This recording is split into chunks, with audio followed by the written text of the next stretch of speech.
Well, I say every day it's a getting closer to taking a bath with my fucking toaster. We're not qualified.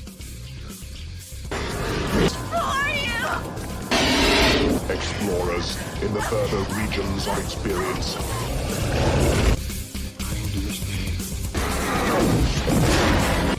If you do not listen, Then the hell with you.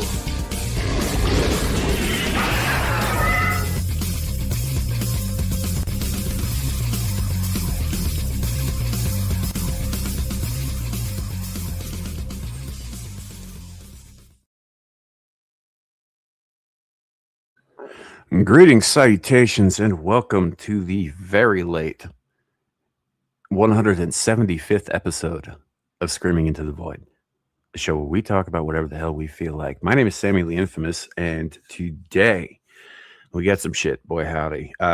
We got Caucasian Sasquatch. I can't even... Caucasian? Hi, buddy. Caucasian. On Caucasian. Oh, we've got Abe. Yo. What's up? And we've got some stuff to talk about. If y'all are wondering why we're so fucking late, it's because I was up very, very late, despite wanting to go to bed very, very early. It didn't work out because I'm a crack addict, apparently. And so I woke up very late, so I had to push the show in order to get ready to do the show. And now we're here. Now we're live. So, you know. Is that HEAR or? Yes, sure, whatever. You haven't seen our group chat. Hello. Oh, did I misspell something? God damn it. Technically, no, you didn't misspell it. It's word choice. Improper. Fair enough. Okay, so you're just being snarky. I got you. Anyway, welcome in. It's nice to see you. Thank you. We for those out there, particularly on the other side of the pond. Soft mommy. Amelia. Let me fix something really quickly. Does it involve bouncing? It involves her fucking overexposed light. I mean, I'm trying to go for like a goth situation here, so I did that as much as it's working. Yeah, I like your situation. Yes, man, I like your situation. There we That's go. another short. We got the money maker. You know, that's gonna help, Gal, because I haven't put out any shorts in like 2 weeks. That one's gonna do well.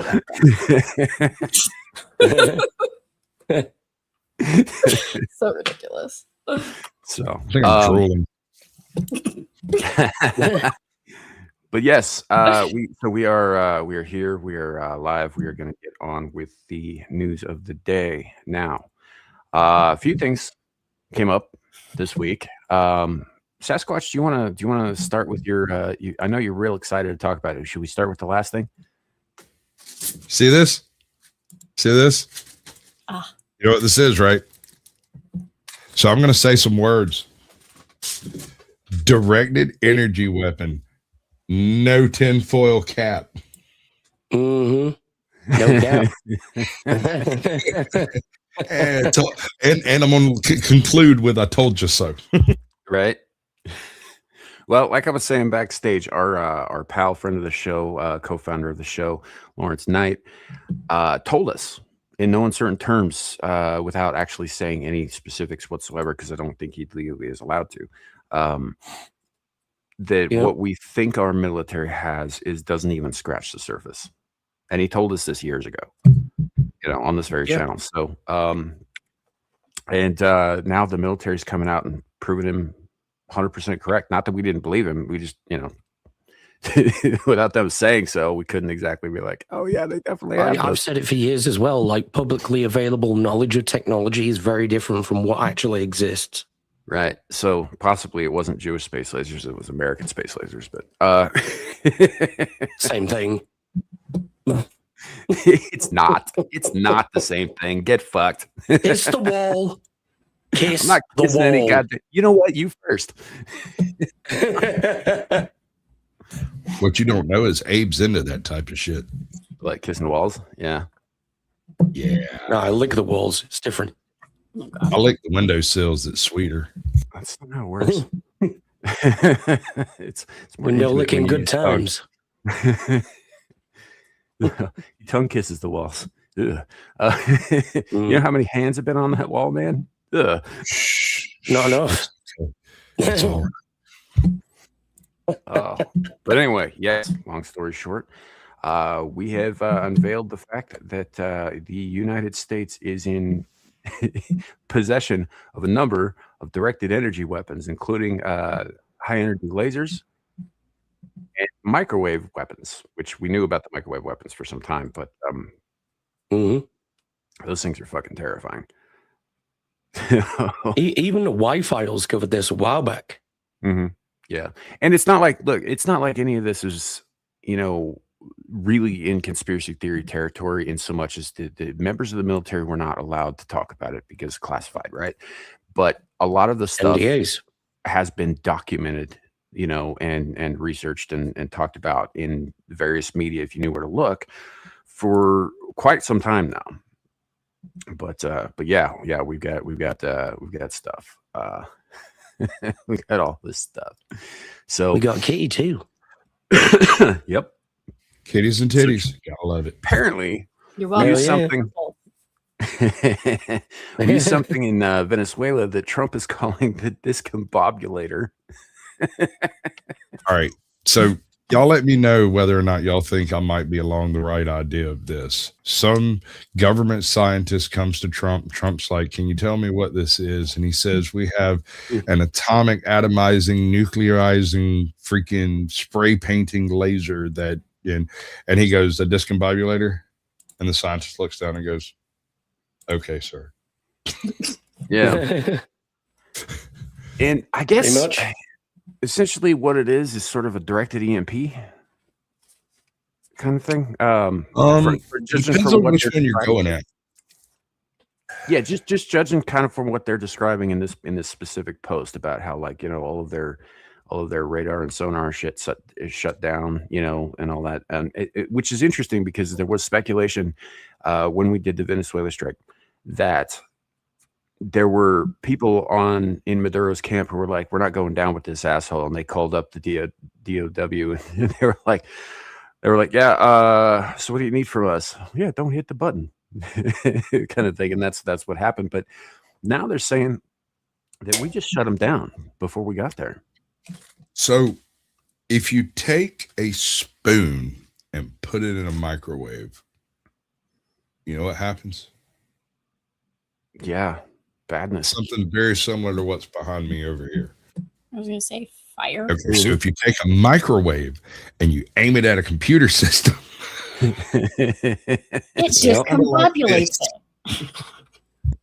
Yes. Now, if you take that same microwave and aim it at a person's head, well, I'm going to end it there. I'm not finishing that sentence. Right. If y'all saw, what was it? Kick-Ass. You get a pretty good idea of basically what'll end up happening when they put the guy in the giant microwave that's used to treat wood, and then they don't know how to turn it off, and it gets messy. It gets messy. You know, they do it in Gremlins too, but it's like a little green monster, so it's, you know, fine. Yeah, it's fine. But yeah, there's some we've got some new scary stuff, and they're just coming right out with it and saying, yeah, don't. It is interesting, the timing of it, though, right? Well, I mean, they might as well confirm it when, like, right after the situation, or maybe like the weekend after, or like the next few days after, the soldiers that were on the ground, there were ones that came out explaining what happened and like the horror. And they're like, you know what? We're okay with the US after that because it scared them shitless. They might as well just come out and talk about it because it sounded kind of badass. And if we're wanting to be posturing to people in the current course of life. Sure. The idea that someone in a helicopter flying in at speed can prevent you from defending any aspect of your ground. I want you to imagine, right? I want you to imagine it. The homeboy's over here going, "Oh, we got a bogey." What the fuck, dude? Hold up. It's not working. What do you mean it's not working? You're going to jail if you don't press that button. I've broken both my fingers. Right. You know, it occurs to me, and this is probably something that maybe I shouldn't say, but I'm gonna say.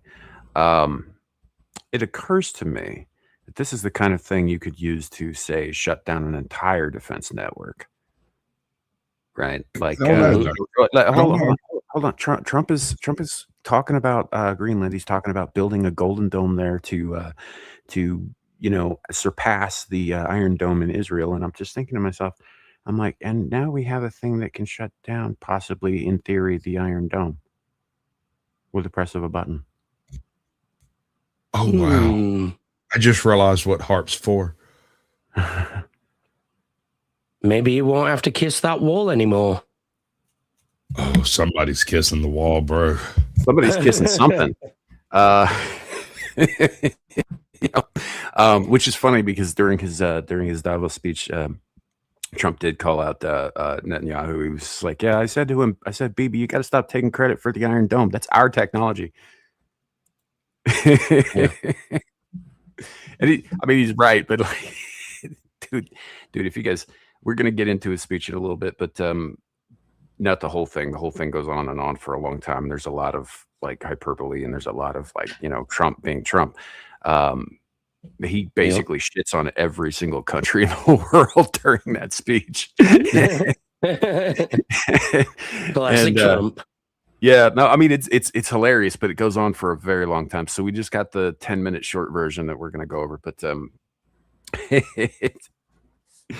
yeah, that is the short version. It's the highlights. It's the oh man, I didn't even make it. I haven't even finished listening to the whole thing, the whole actual speech, because there was a lot there. But yeah, that's one of the things that he announced during that was, we got all this cool shit, and a couple, like, was it yesterday, day before yesterday, they were just like, yeah, we have lasers, we can burn everything down. Now, I'm not going to name any other places this might have been tested, but I could. I don't know if you want me to. Rhymes with Calisade. Yeah, possibly Mahiny. Right. I don't know. That's a good question, because yeah, you're right. We were talking a little bit about this backstage, and there were certain events that happened in recent memory where there was a theory about space lasers that might have been really, really into Hanukkah. And as it turns out, that the Hanukkah thing might have been a red herring. Ardent party. Good time. Oh no, they're real. They're just not right small. When you said, like, yeah, you weren't saying the name. Right. He pulled a Shadoo and said the quiet part out loud. God damn it. So, but but you would get, like Sasquatch was talking about, how, if you were high profile enough, I mean, we said it plenty, but if you're high profile enough, you can get into a lot of trouble apparently for talking about that on the YouTubes and the whatnots. The only problem I ever actually saw, and I saw it happen 3 different places, where someone mentioned the DEWs, and that particular stream, they didn't get a strike. There was no TOS. It just vanished. Right. No, they're uncircumcised is the issue. Well, that's they what don't I'm trying to get across. Hey, like if they're in the US, like circumcision is kind of like done here to everybody. It is. Yeah, it's not like odd. It's weird. It's odd, but it's it is a thing. So like, I don't know, they could be circumcised, but it doesn't mean they're Jewish if they're American. So it's like, I'm not Jewish, I'm circumcised. It's a thing. So, yeah. That was when I was born, they were doing it to pretty much every baby boy. Yeah. You know, they didn't stop. They didn't start giving people the option to do it until what, the fucking 2000s, something like that. Well, yeah, I mean, like cultural attitudes have shifted towards it as well, haven't they? Yeah. Well, Because a lot doesn't of it is based on misinformation about what it is and what it does. Misinformation is a really nice way to say lies, straight up lies. Yeah. You know, because it's not. There's the whole thing about how just teach a kid how to clean his dick. Yeah, it's not You know? hard. It's really Or not. it can be. Right. Depends but how point is, aggressively you're cleaning it. point is it's like that whole thing about hygiene and all that stuff was a myth. It just meant that people weren't washing their dicks. And if they weren't washing their dicks with the foreskin, they weren't going to be doing it that well without it either. So exactly. You know. There's a question in chat I am responding to with this. Is it the shaking his ass tonight for tips? Yes. For tips, I will, yes. But it has to be an Not uncircumcised the tips you're thinking of. Yeah. Right. So in the problem that I'm having, we got this whole laser thing up here. I'm going to drop this back for a second because we're talking about chopping up baby dicks. Not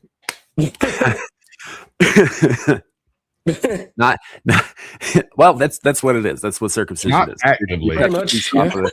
You know, but it doesn't make any sense for anybody outside of the Jewish religion, right? And it only makes sense in religious context with Jews, right? If they're non-religious Jews, it doesn't make sense for them to do it either, because what it is a symbol of the covenant that Abraham made with God, right? Yeah. I mean, I could see it making sense a little bit for Muslims too, because they also revere Abraham and go back, you know, like, and all that stuff. But it was never really a part of the new covenant that Christians hold. It's nice to be loved. So, you know, I just, like those of us who don't belong to that religion and aren't practicing that religion should have intact penises, but a lot of us in the West don't. Yeah. Because of lies. Pretty much, yeah. And honestly, I think the guy who started that practice, I don't think he was even Jewish. I think he just like cutting up dicks. Like the Mengele of the ancient world. Well, it's not like he was like killing kids or anything like that. He's just like, yeah, I just want to let me, you know, I got a collection. I want to add this to the display case. They didn't collect them, sir. I honestly never. Do you know remember, what they did with them? I don't even want to know the answer to that. You don't want to know, but go look anyway. Google it.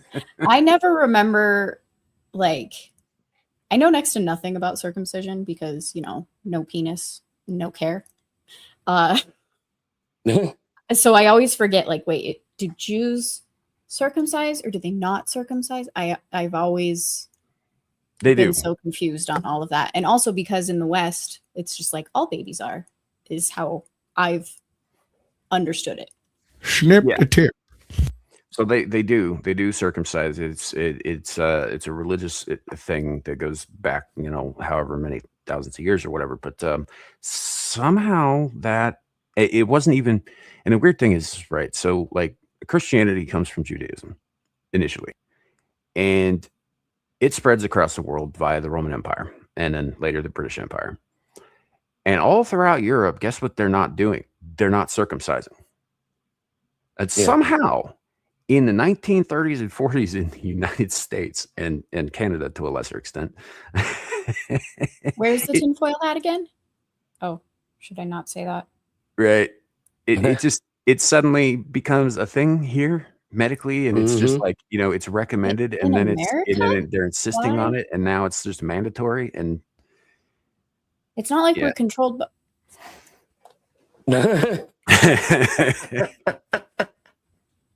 I didn't say a goddamn thing. Here's the thing.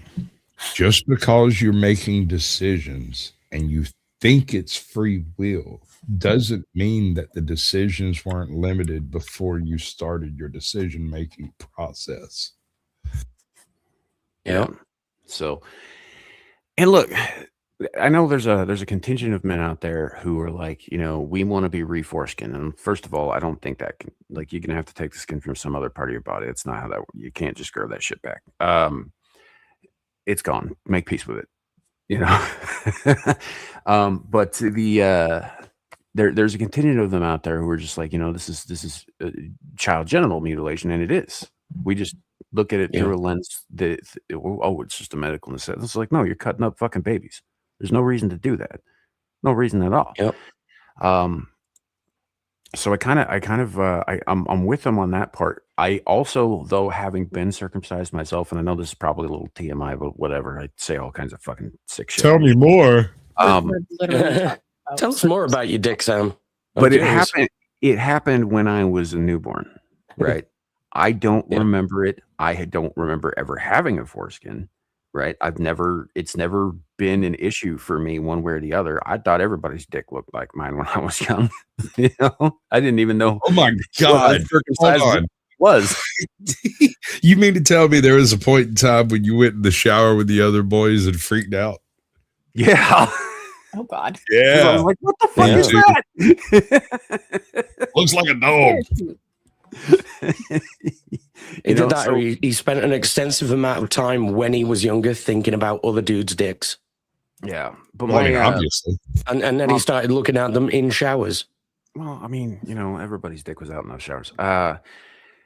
My, I guess, contention is that, I don't feel like I was robbed of anything because I don't like, you can't miss what you never had, right?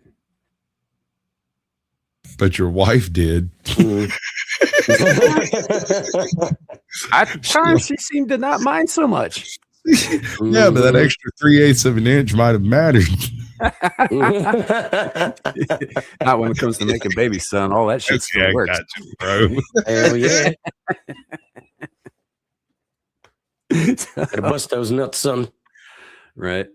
So I get people being upset about it. What I don't understand is why they're so upset about it 35 years after the fact. Right? Like, maybe don't do it to newborns, like new babies. I get that. Put a stop to that shit. I'm totally on board with that. But like, how is it that you're a grown ass man now, and all of a sudden you're super upset about it? Like, you've lived your whole life without it. You're fine. Yeah. Are they upset about their own, or the fact that it's being done to others? Like, I think it's a combination of those things, and the done to others thing I totally get. I'm on board with, but the fact is it's been done, it's been taken, it's gone, you're not getting it back, and you've lived your whole life without it up to this point, and now you're mad. Like you weren't mad before, right? Oh no, I was mad. Yeah.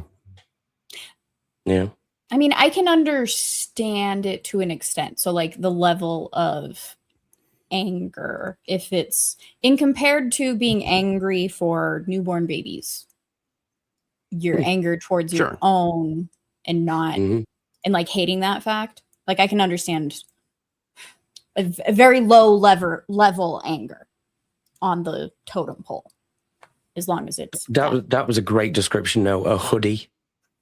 Yeah, I saw that. Right. That's a great description. Like a fireman's helmet. It is. Yeah. A hoodie is nice at times. In fact, it's really nice all the time.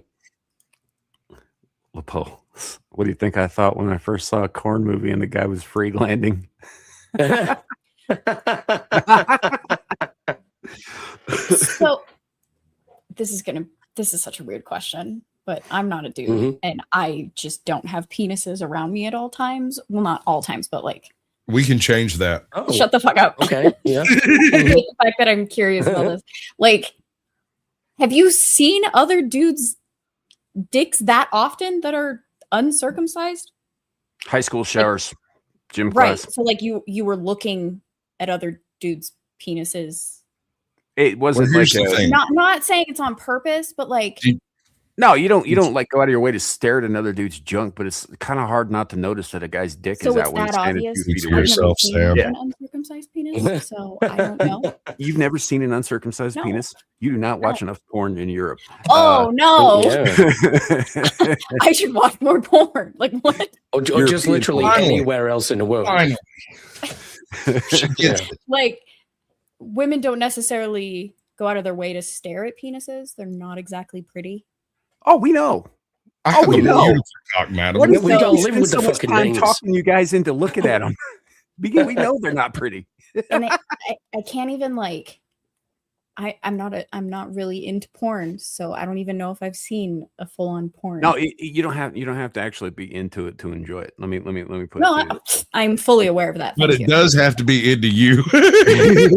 There, Such a weird there fucking are conversation there for me. there are genres that are purely for like popcorn entertainment, right? That they're not sexy at all, but they are totally entertaining, like circus midget porn, for example, right?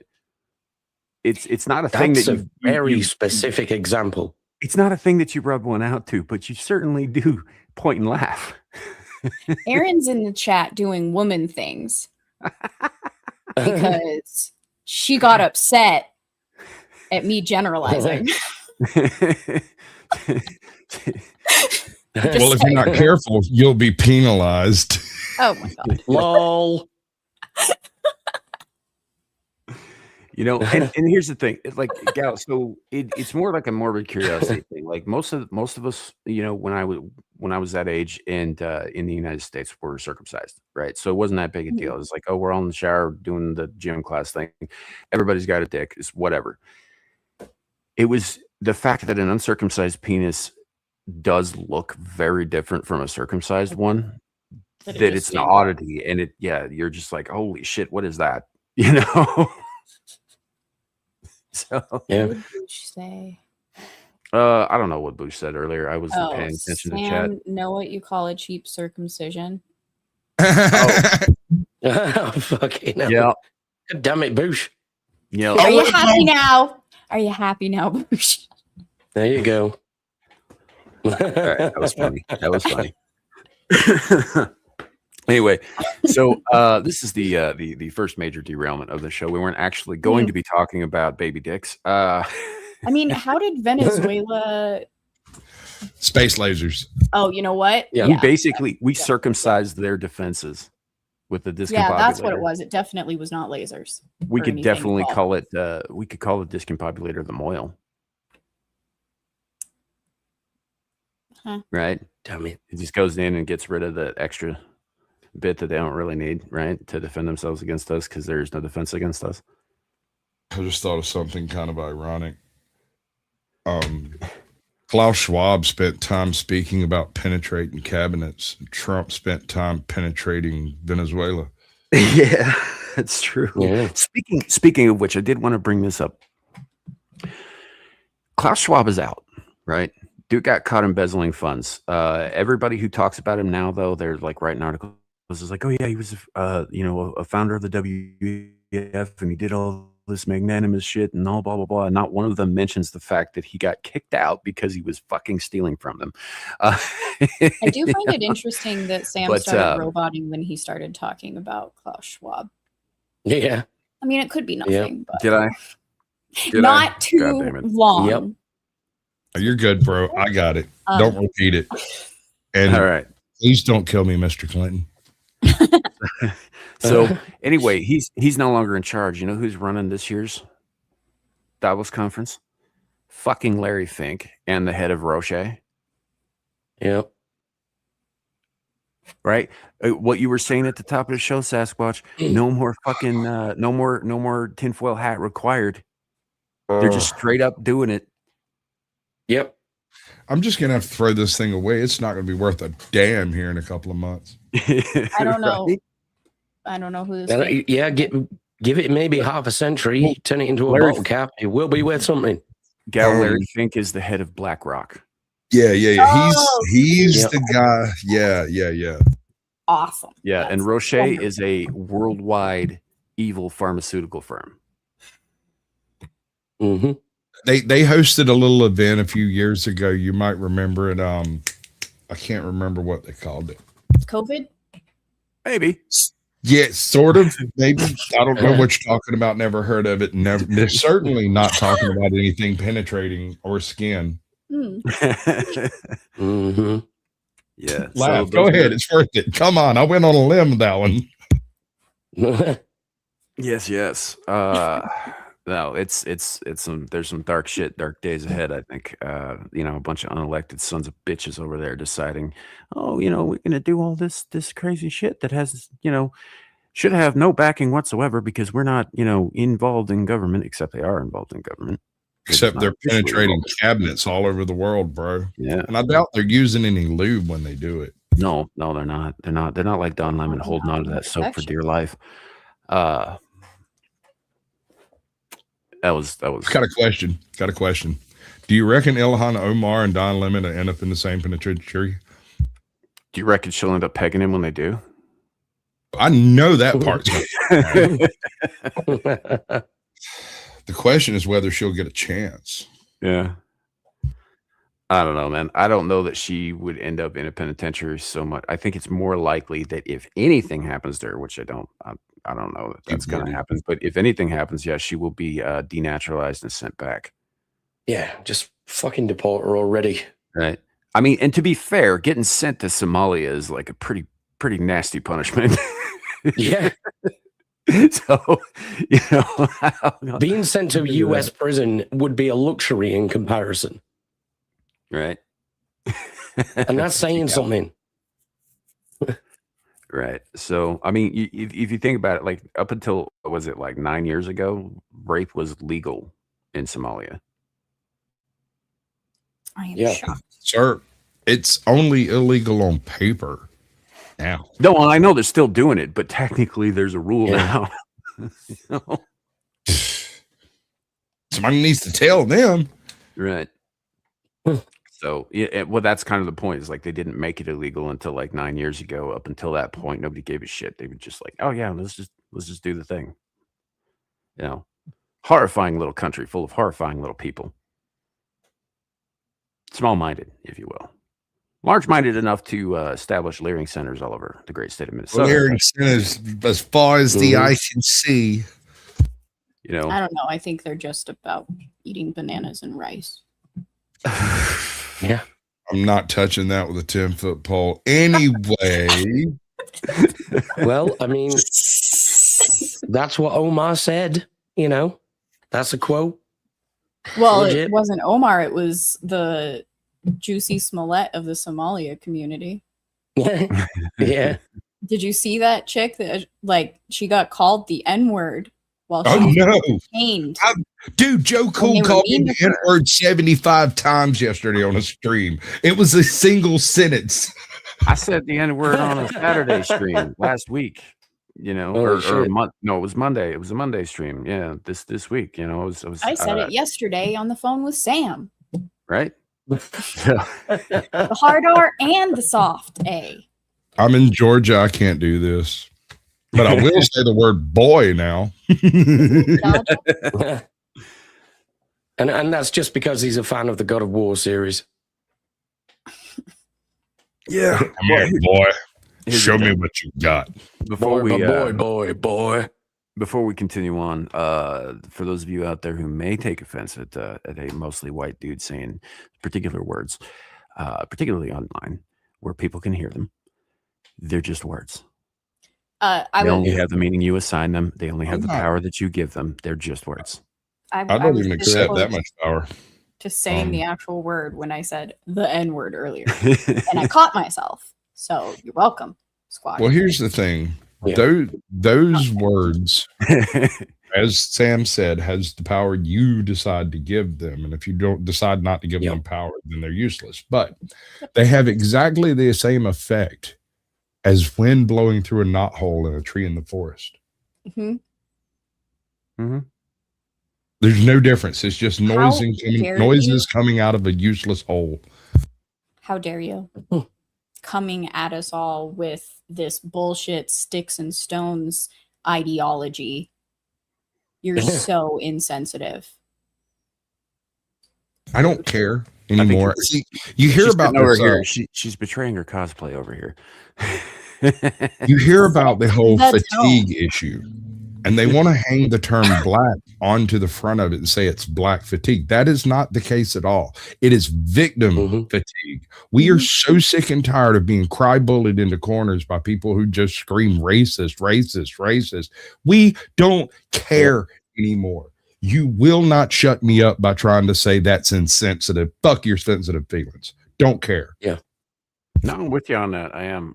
Now Now let me as go I get a said towel. before, right? I'll wipe my vagina.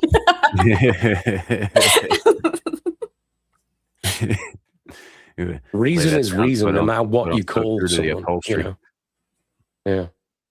Yeah, but it's just language. It's just words. None of it means a damn thing unless we decide it means something, and then it's what we decide. As my mother always said, in order to be offended, you have to take offense. It's a choice. Yeah. Some language does mean something though, like pronouns. Right. Hey, Bernie, good to see The you. ability to communicate properly with each other. But you taking offense to someone using them is your problem, not the person using them's problem. Mm-hmm. Mm-hmm. The royal you, not you.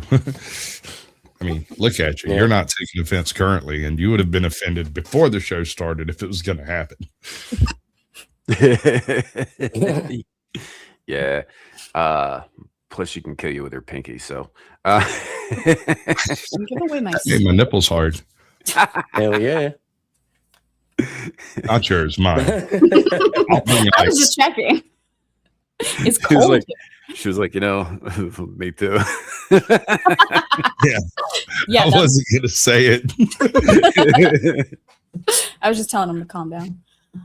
Oh man. No. So we have a couple of things today that we were going to go over. Number one was we have space lasers now. We've had space lasers apparently for quite some time, but now it's official. So, This is my Aaron. Yep. Have you ever seen what's the name of that freaking thing? It was Real Genius. Real Genius. yeah. I was just thinking of that, man. I swear to God, if we don't cook some like overblown Popcorn. professor's house with popcorn with one of these space lasers in the near future, it's a complete waste of funding. I say we do it to Trump when he's out of office. We sent Mar-a-Lago with 37,000 tons of Jiffy Pop. Right. So I was gonna say you can leave off the last few words in this and just stop at into boxes. And it reminded me that's how we used to roll. Like the early aughts in the 90s, people wanted it that way. Stop putting us into any boxes at all whatsoever. Yeah. Yeah, I'd agree. And then In fact, you were an ist, or it was some form of ism if you did. Yeah. Indeed. We have somebody popping in. Hi, Jack. Welcome in. Hey, Jack. JackTarLad, everybody. I was wondering what that smell was, man. How you doing? It's olive oil. Can you hear me? Oh, yeah. yes. Yep. We don't mean Okay, to. good. So, Jack, space lasers. Are they kosher? Well, first of all, I've got to be honest with you. I've been listening to the show, and I'm a little bit offended at the fact that you would use N words and hard R's without me being present. Exactly. Fix that, Yeah. but We saved a few. It's very exclusionary. Space Abe hasn't lasers. said it yet. Yeah, we have some space lasers that have probably spun the dreidel once or twice. Yeah, what about it? Fair enough. I'm not sure if they have. I think they were just borrowing them. Well, yeah, but they're still, they're still spinning the dreidel, though. Surely, Oh yeah. they, It's the wall. they're under that pay. I mean, under that to be power. fair, a dreidel is a top, and tops are fun. Especially Like with that the one sloppy- shaped like mushrooms. I mean, that particular top looks a little bit more like a butt plug than it does a top, but it's fine. It's fine. It's nice to see we've got Amelia on the show. I've been looking forward to meeting you, Amelia, and nice to see you in person finally. Yeah, you too, Our Jack. Patriot Queen. I had to make a flag because obviously I'm not, the alter ego of this current version of me. No, you see, real patriots make their own flags out of everything that they can find with something that's white with red paint, whether it be like That's a exactly roundabout, Oh, you know, yeah. like a traffic traffic That's circle. because they stopped making English flags, brother. They just quit. Yep. Yeah, they're made in India and Right? and places like that. They smell just like curry. Do you know what though? There's this place in South Birmingham I've visited several times, and it was in the news. It was on Facebook. Halfway through last year, someone had put up a whole bunch of England and Union Jacks along this reservoir side, and it looks beautiful. They're flapping in the wind and everything like that. Yeah. If you go there now, they've been up so long and this wind is so strong that it's literally just half flags just blowing in the wind. And like when you drive past it, it's like it's almost an embodiment of what Britain is at the moment. Yeah. It's half a British flag blowing furiously in the wind whilst it's slowly being degraded away into fucking nothing. You're It reflects our giving England dystopian too much reality. credit. Giving who Okay. credit? Sorry, Squatch? I think you're giving England too much credit. There's not that much of England left, brother. Half. Yeah. Yeah. Not half. It's not half anymore. Half was 15 years ago. Half was under the Blair administration. Yeah, fuck that dude. Yeah. He's on. He's not apparently wrong. on Trump's peace board. And Trump's like, I'm assembling a team. And so he's got like. I'm assembling a team of the biggest warmongers in history. And we're going to guarantee peace through war.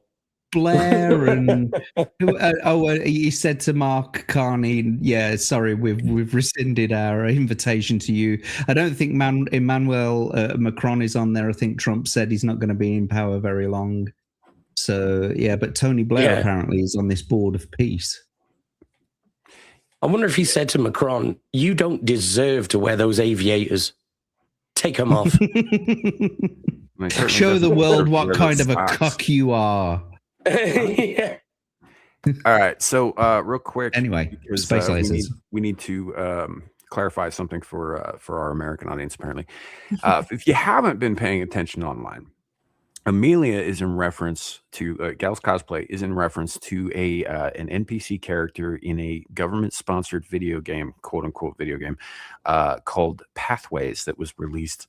What, like 2 weeks ago, something like that? Oh no! Yeah. It gained attention a couple of weeks Okay. ago, Yeah, and it went viral over the last couple of weeks. But it's actually been up for quite some time. Yeah, and it's essentially it's to basically teach young people, specifically young British white men, to tell on themselves to the government anytime they have any right-leaning thoughts. Whatsoever. Or any child, any child that sees this behavior, they should like talk to their teachers, refer people to prevent Equilibrium see status. something, say Yeah. something. Yeah.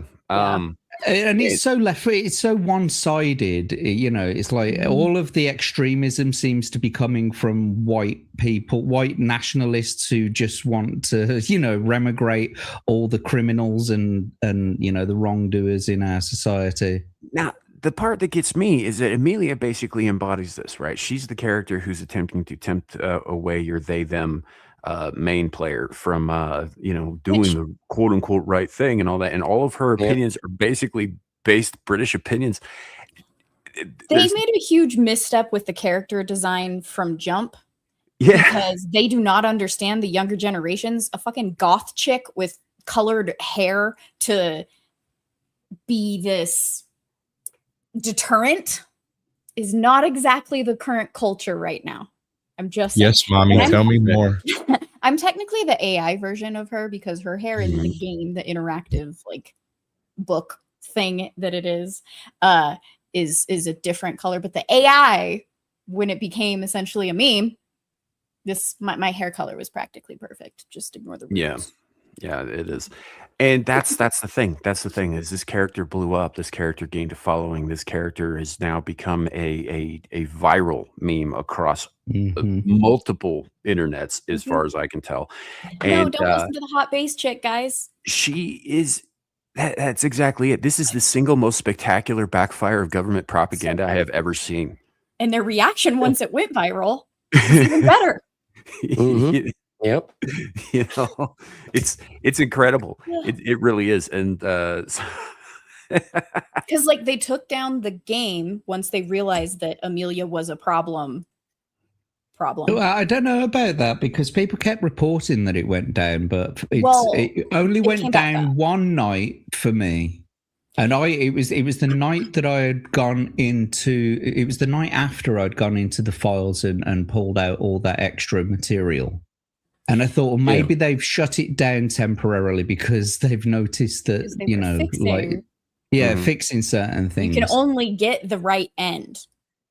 Like, even if you choose bad stuff. Yeah, you could. It was unplayable. You couldn't even get to the moderate and extreme positions where you decline the prevent help. All pathways lead to prevent.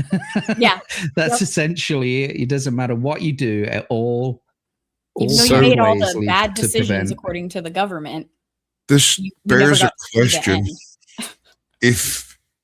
If the game was meant to teach kids to make the right decisions, but regardless of what decision they make, they end up making the proper result, what does it actually teach children? To love God. All the evidence of your eyes and ears is the most essential command of the party. Yeah. They're literally just trying to create the equilibrium world, like where the kids are going to report their parents, their family, their loved ones. Like, you know what? But at least we'll have some cool martial arts, right? I love gun. It's what they did it's what they did in the 30s and the 40s. They were like encouraging people to, shop their neighbors basically to the Gestapo, and so you've got these neighbors like a little bit jealous of the next door neighbors because they got an extra pound of sugar that fucking month or whatever. And they're like, oh, they must be getting it from somewhere. Where did they get it from? Oh, they've got to be spies, or they're probably Jews, or you know what I mean? Yeah, they got to be working for the wall kisses. And they made essentially the same mistake that AOC's constituents keep making, right? They think AOC, and it lured them away. Like they think AOC is clever. No, well, it was her titties. It's her titties that keeps getting her votes. Let's be honest. No. Yes. Right. Same thing with Amelia. Yeah. The reason that this is backfiring is because they used a hot goth chick to be the bad guy. Dummies. Yeah. Goth titties win every time. Did you not know this? And all the guys went, wait a second. Are we the baddies? We are now. It's like, and we're okay with it. The beauty of it was, though, is that because it was aimed specifically at, young white people who are patriotic about their country and want to see, like certain reforms with regard to immigration and stuff like that.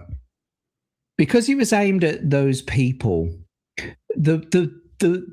so Amelia takes like a very moderate position in society. Like they're trying to frame it as this is right wing, this is hard right wing policy, and like these are the people who you've got to be careful of, lest you be fucking carted off to prison for using the wrong words online. It probably could get you a conviction. But the point is that she's taken a moderate position, and you know what the internet is like as well. Once you get people with weaponized autism who can use AI to its full potential in terms of artistic sort of creation, and the sort of like Pepe 4chan level of mindset. It's just run away. It's precisely what's happened here. It's just run away with the internet. Amelia is the meme of 2026 so far. 100%. 100%. Which is, you know what? I'm good with. I am good with. Yeah. Because this Amelia, aside from the hot animated goth, titties, because who doesn't love This reminds me of. But like aside from that, like what's happening here? What exactly is she encouraging? She's encouraging young men to stand up for their country and their people. I have zero problem with that. Have you seen the short where the folks are all standing around the chick dressed up as a witch screaming, burn the witch, and she's like, I know a spell that summons big booty Latinas, and they're like, save the witch, save the witch. That's what this makes me think of. It's the same flavor. It's brilliant. I love that. But We need more witches like that.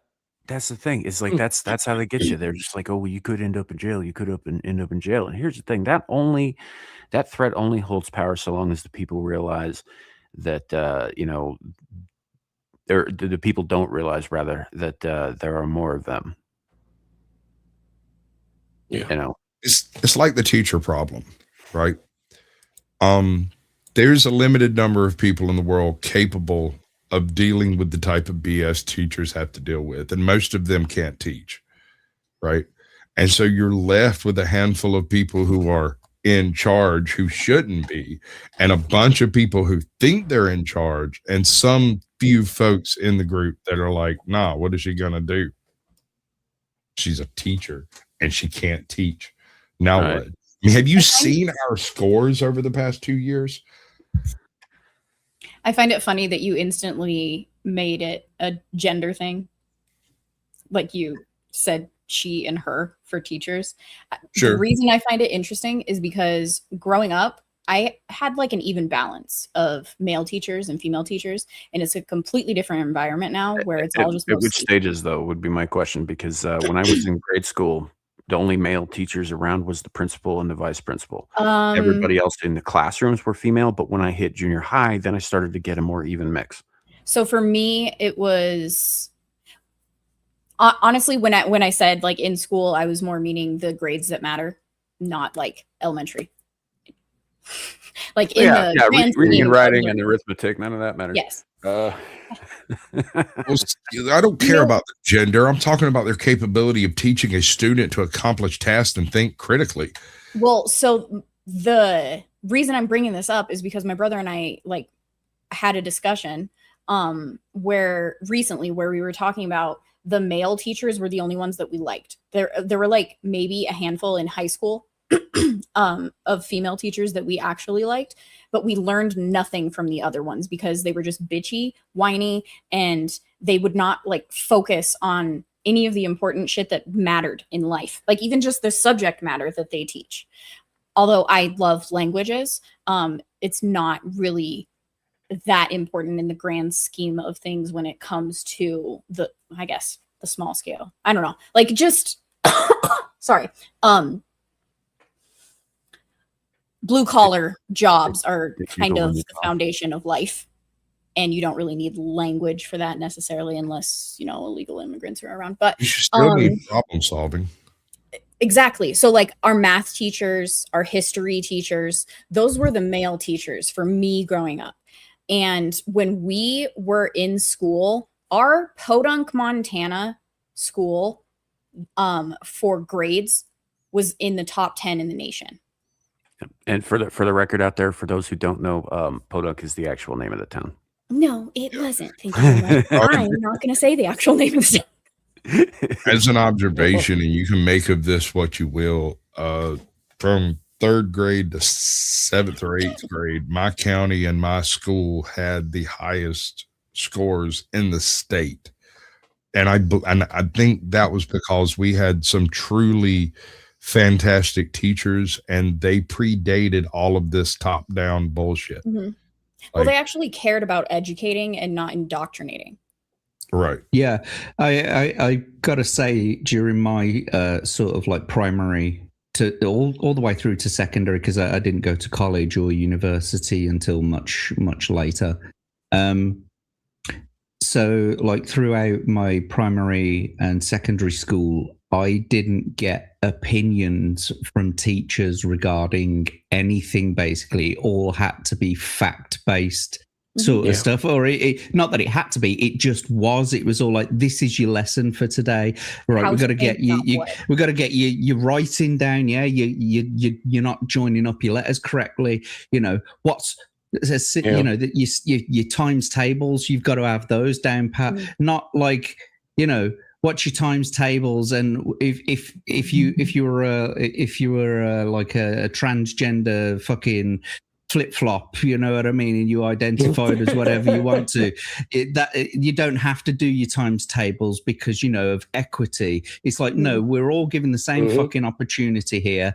Let's not fucking waste our time. Let's get on with it. We've got enough to do with the curriculum. You know, although it's quite difficult to believe, British schools are actually held to quite a high standard in terms of the curriculum that they have to put forward. And when you start throwing in all these other things that we're seeing nowadays, there's just no time for arithmetic and spelling and, you know, art. They're too busy with fucking genders and politics. They don't have time to actually teach your children anything useful. Right. Like, well, one of the other things that I've noticed is, sorry, Amelia, one of the other things is I've noticed recently that they're not teaching history correctly. I was talking to my daughter about this the other day. She was telling me all about like the Anglo-Saxons and when they appeared and like their gods and stuff like that. And me knowing about these kinds of things being up on them, I was like, I don't think what they've taught you is exactly right there. Some of it holds truth, but they've told it like certain things are factual when in actual fact we don't have any basis for what they're saying. Do you get what I mean? And so I went online they and were I all showed gay, her. black, and worshipped Allah. Obviously, this was something that I noticed actually about what was it, about like 13 years ago. My oldest was getting history homework for the first time. She'd just gotten to junior high and all that stuff, and they're just like, and they sent her home with all the stuff that she had to read and regurgitate and all that. And I was helping her out with her homework, and I'm reading through this. I was like, this is not right. This is not correct. This is not. And this was, you know, a while back, man. This was over a decade and a half, almost a decade and a half ago. And I'm sitting there, I was like, none of this is correct. They're telling you things that are not true. You know, they're misrepresenting it.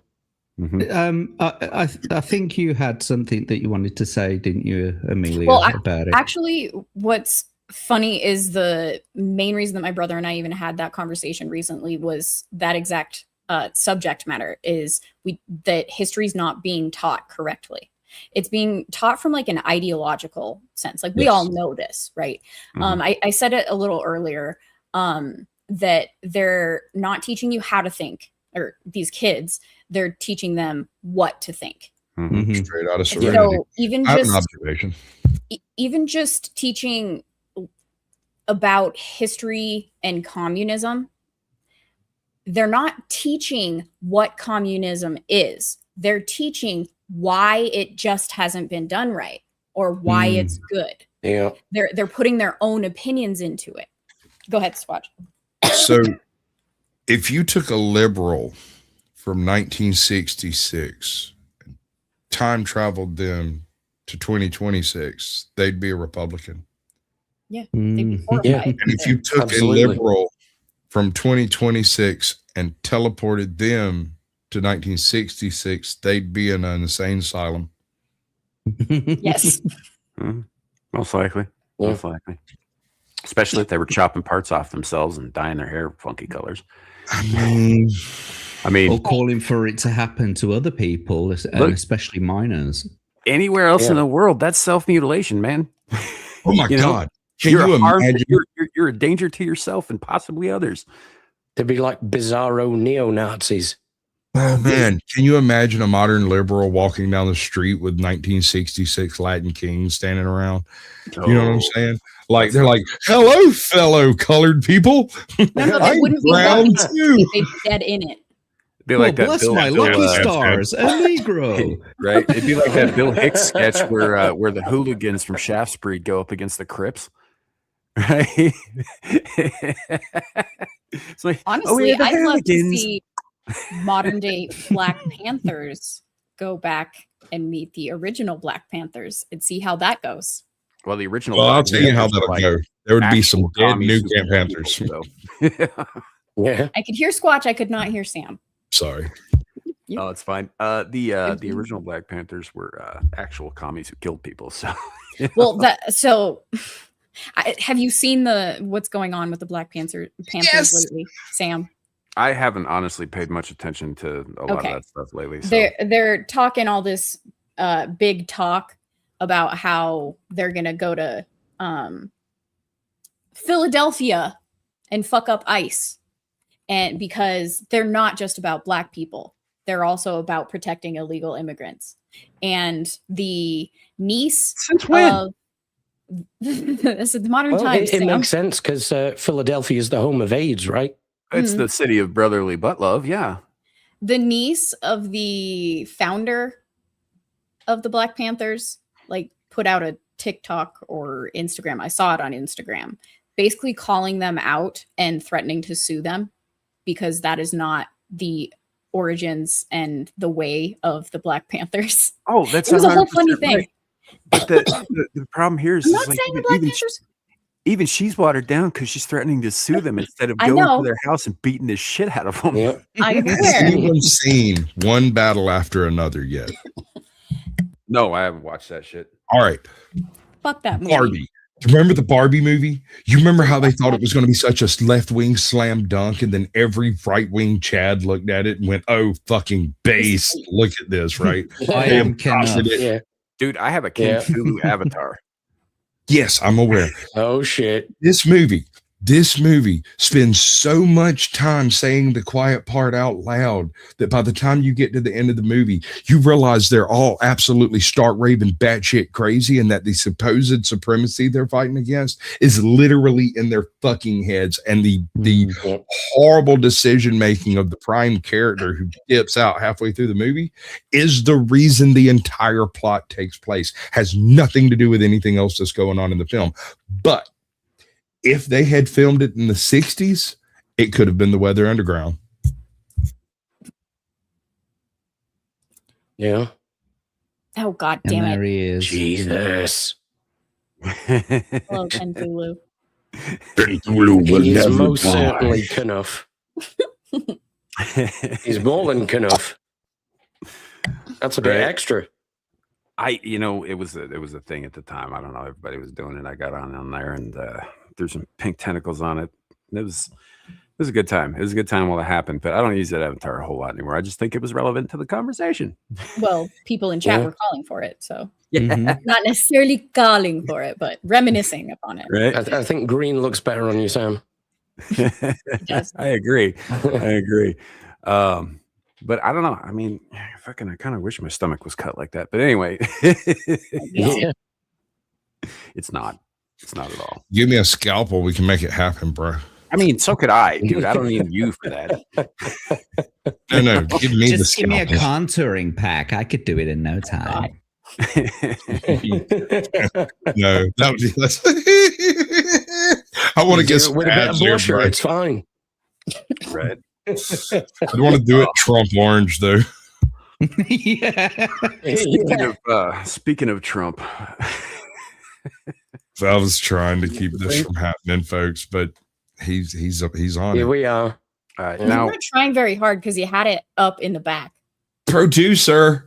Now this is I remind you again, and we don't necessarily have to get through the entire thing, but this is the short highlighted version of a very long speech where he shit on pretty much everybody in that room. I'm half expecting, based on what you said earlier about like him just shitting on every country in the world, like the entire thing's just going to be like, Angola's gay, Abu Dhabi. There's a bit where he starts going on about fucking windmill farms, and he's like, China's more than happy to produce them, but you'll never see a windmill farm in China. I've never seen one there. They don't use them, but they do sell them. They're very smart that way. They sell them to stupid people. Yeah. And he looks right at the fucking German guys. I wonder Germans, if they're gay.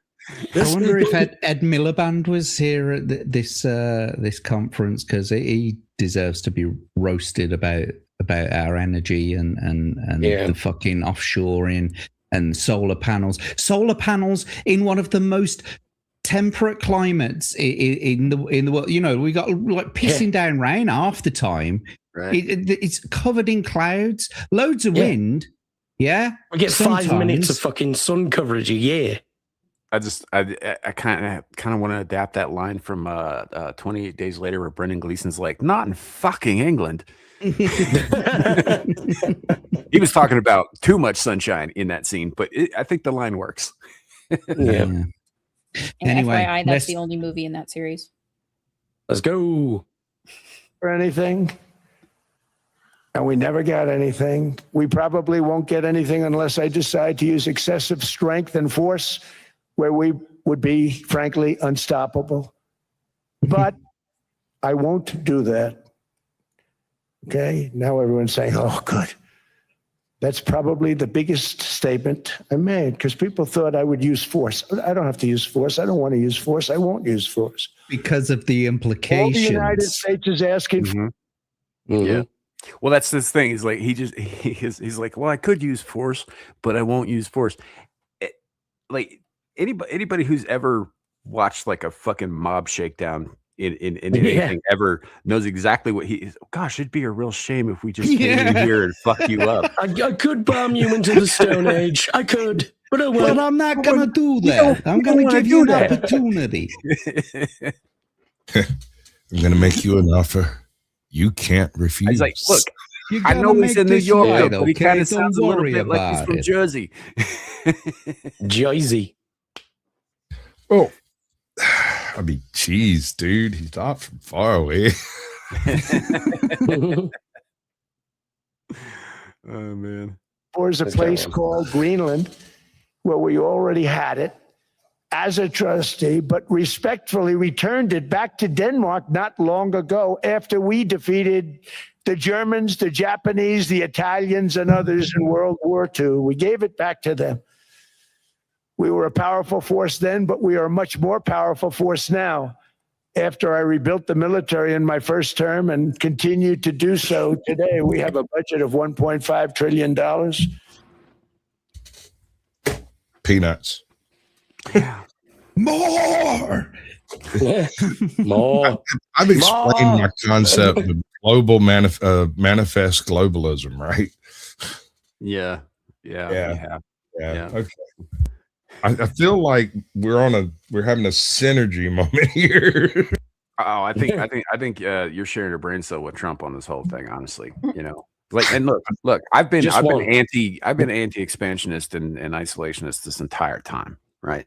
But I will say this: if we're gonna do it, let's fucking do it. Otherwise, we should back the fuck off. But if we're gonna do it, let's just fucking take over everything. You know, like, as long as we're sitting here in a conference room with a bunch of fucking globalists telling them how it's going to be, let's be the globalists. Fuck them. Yeah, I got to be honest with you. If they're going to turn around and say, well, we want to have this, you know, globalist aspect under our vision, then rebelling countries should also be able to say, well, all right, then, well, I want the same thing, but under our vision or my vision of the, you know.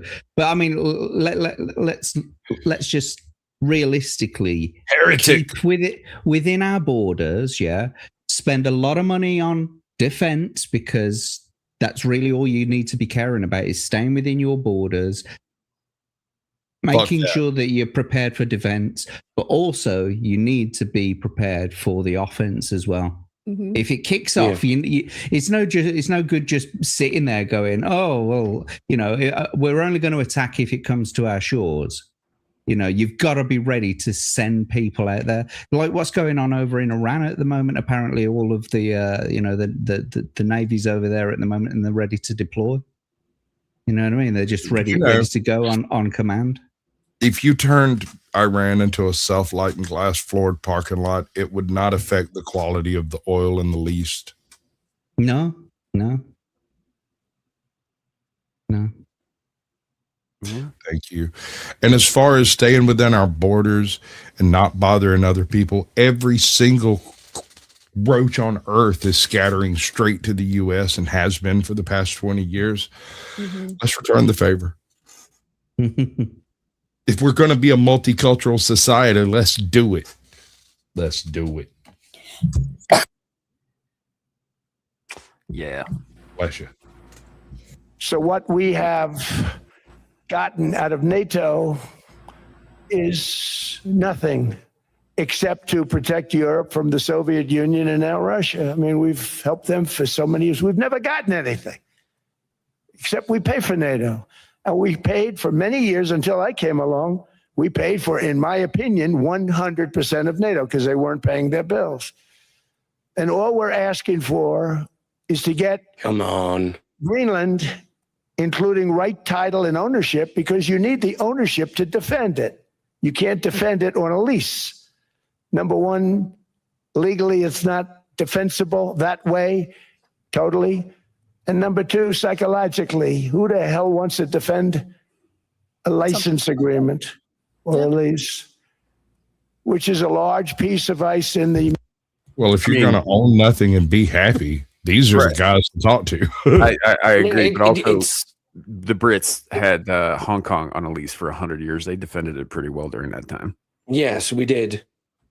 But then you had to give it back. And then we had a retarded government under Tony Blair who gave it up.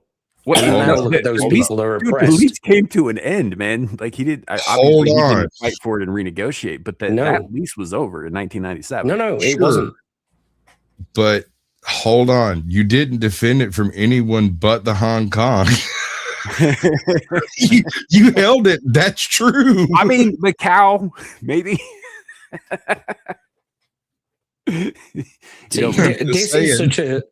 This is a strange argument that he comes out with, where he's like, we didn't get anything out of it except looking after our own interests.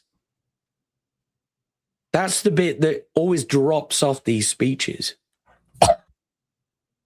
Okay. Yeah. So when Trump says anything, right? This is a little. I mean, I'm sure y'all know this, but it's code. It's code. When he says we didn't get anything, he means like tangible monetary assets. Yeah.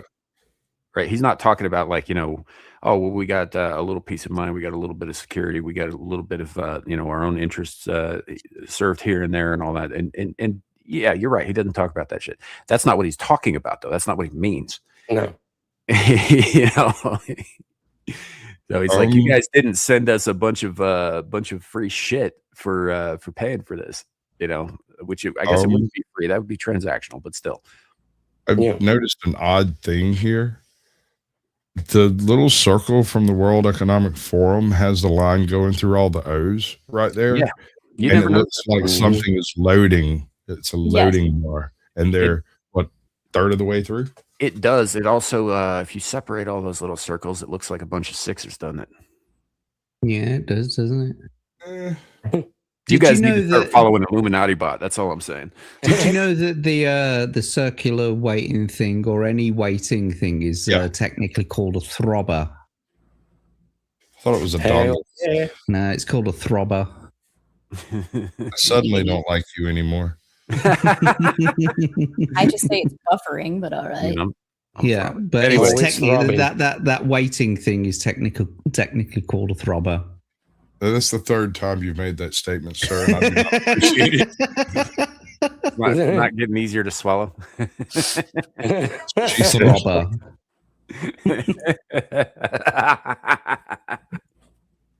Stop it. Clip it.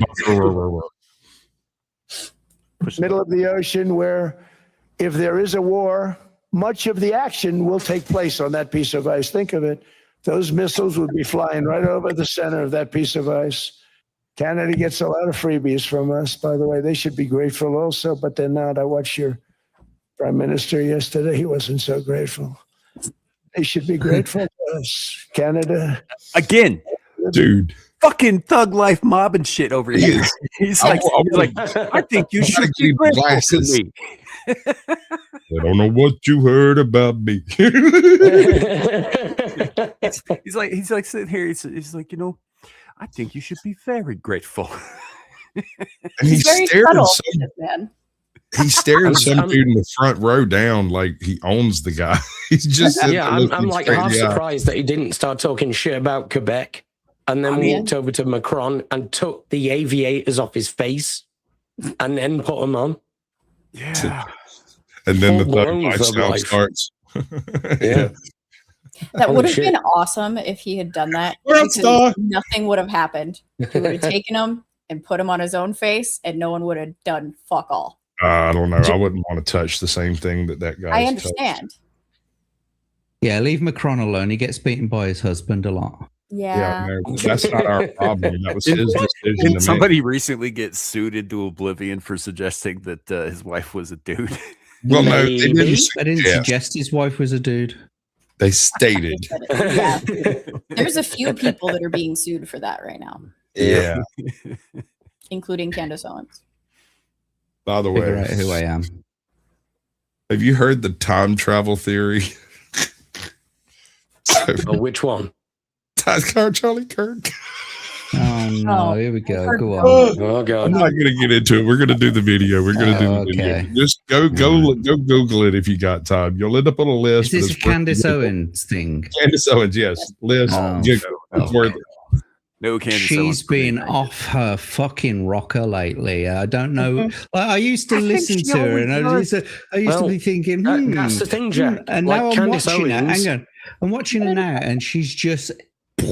She's out there. She's like she's been smoking something special. She's way out there right now. So just to touch on this for just a second, Candace Owens has always been a nut job. I think she's just letting it all hang out now. Here's the thing: before Daily Wire, she was a hardcore leftist with a fucking list of right wingers. Yeah. Mm.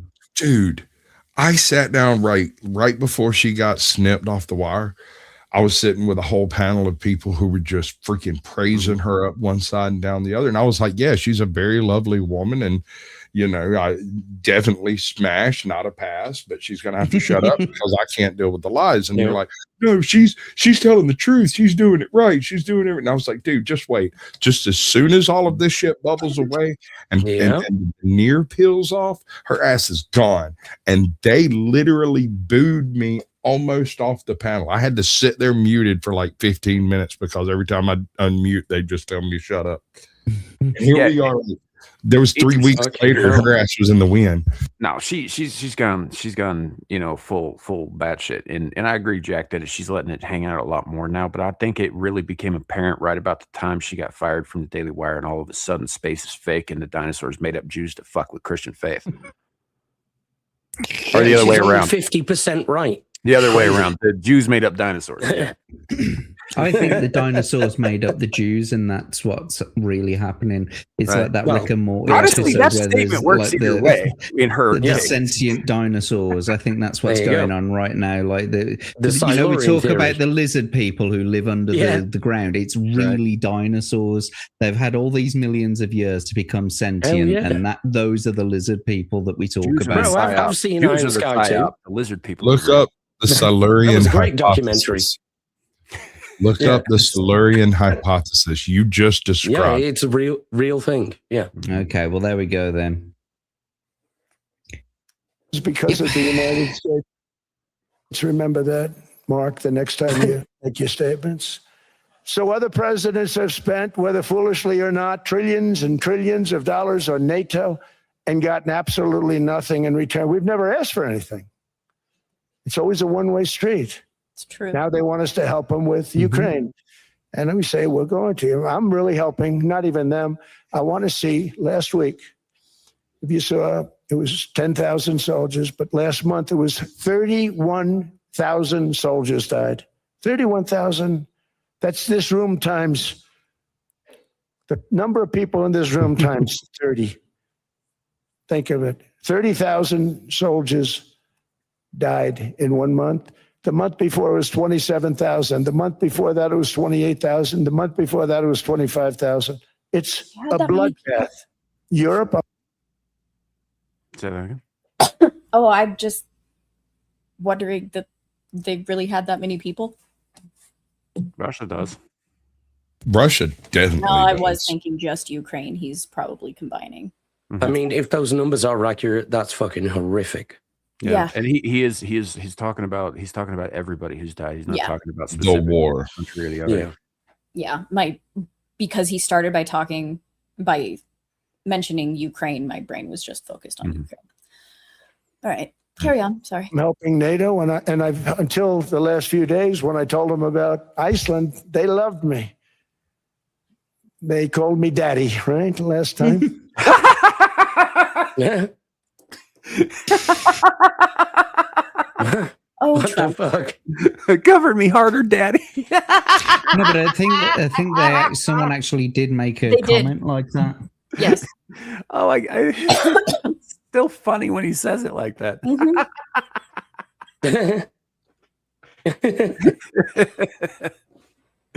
Okay, I've calmed down. They Okay, told me hell. daddy, right?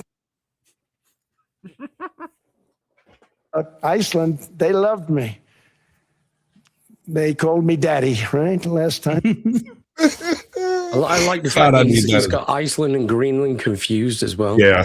Yeah. Well, doesn't everybody? I'm gonna need that. I mean, I'm that gonna was need the that intention. clip. Now Yeah. that sound bite. They call me daddy. Yeah. Yes, Yes. Yeah. Zilege. Yes. Yes. Wow. All right. So, mafioso thug Trump. I like it. But here's the thing. I don't like Trump. Like, in general, I think he's probably a terrible person. I don't think we could sit down and have a decent conversation about anything except politics and money. I doubt he'd be a good fishing partner. I'm Can you imagine the him? greatest fisherman. I didn't say I'm the greatest. I caught He's the out there biggest so fish. It was too suggested. big. He's in gold-plated Yeah. waders. Yeah, know it'd if I be fucking agree. tiresome, wouldn't Yeah, dude. His fucking lead is actual gold. it? Like a split weight. And he's swapping lures out like it ain't shit. Oh. They like the shiny ones. What was that, Gal? I don't know if I agree. I feel like he would be a good fishing partner. Well, the thing is, I don't think he'd shut up. He'd be talking about what a great Right. fish he caught and how great he is at this and how great he is at that. And if I don't know, dude. I grew up in a very stoic family, and when we go fishing, we really don't talk. Well, Yeah. of course, then again, when we go do anything else, we don't talk either. Well, that's kind of the point of fishing, though, isn't it? You know, Yeah, sit there he spook solemnly the in fish. silence. Yeah. You spook Not the my fish family. otherwise. I mean, do you use dynamite? Is that what happens? Because then No. talking don't matter. I was just thinking that's why we couldn't talk, because everyone was deaf. My dad is very chatty. He will talk to anyone and everyone. So, and he is a Met him in fisherman. the parking lot to earlier his today. core. Well, he First may enjoy rule fishing of with Trump. Deaf Fishing Club is you do not know about Nev. I'm a fan of where they come out of my mouth. Okay, before we go any further with that, let's continue, please. You're the one that stopped it. Very I smart know. man said he's our daddy. He's running it. I was like running it. I went from running it to being a terrible human being. That And now happens what to me a I'm lot. asking for is a piece of ice, cold and poorly located.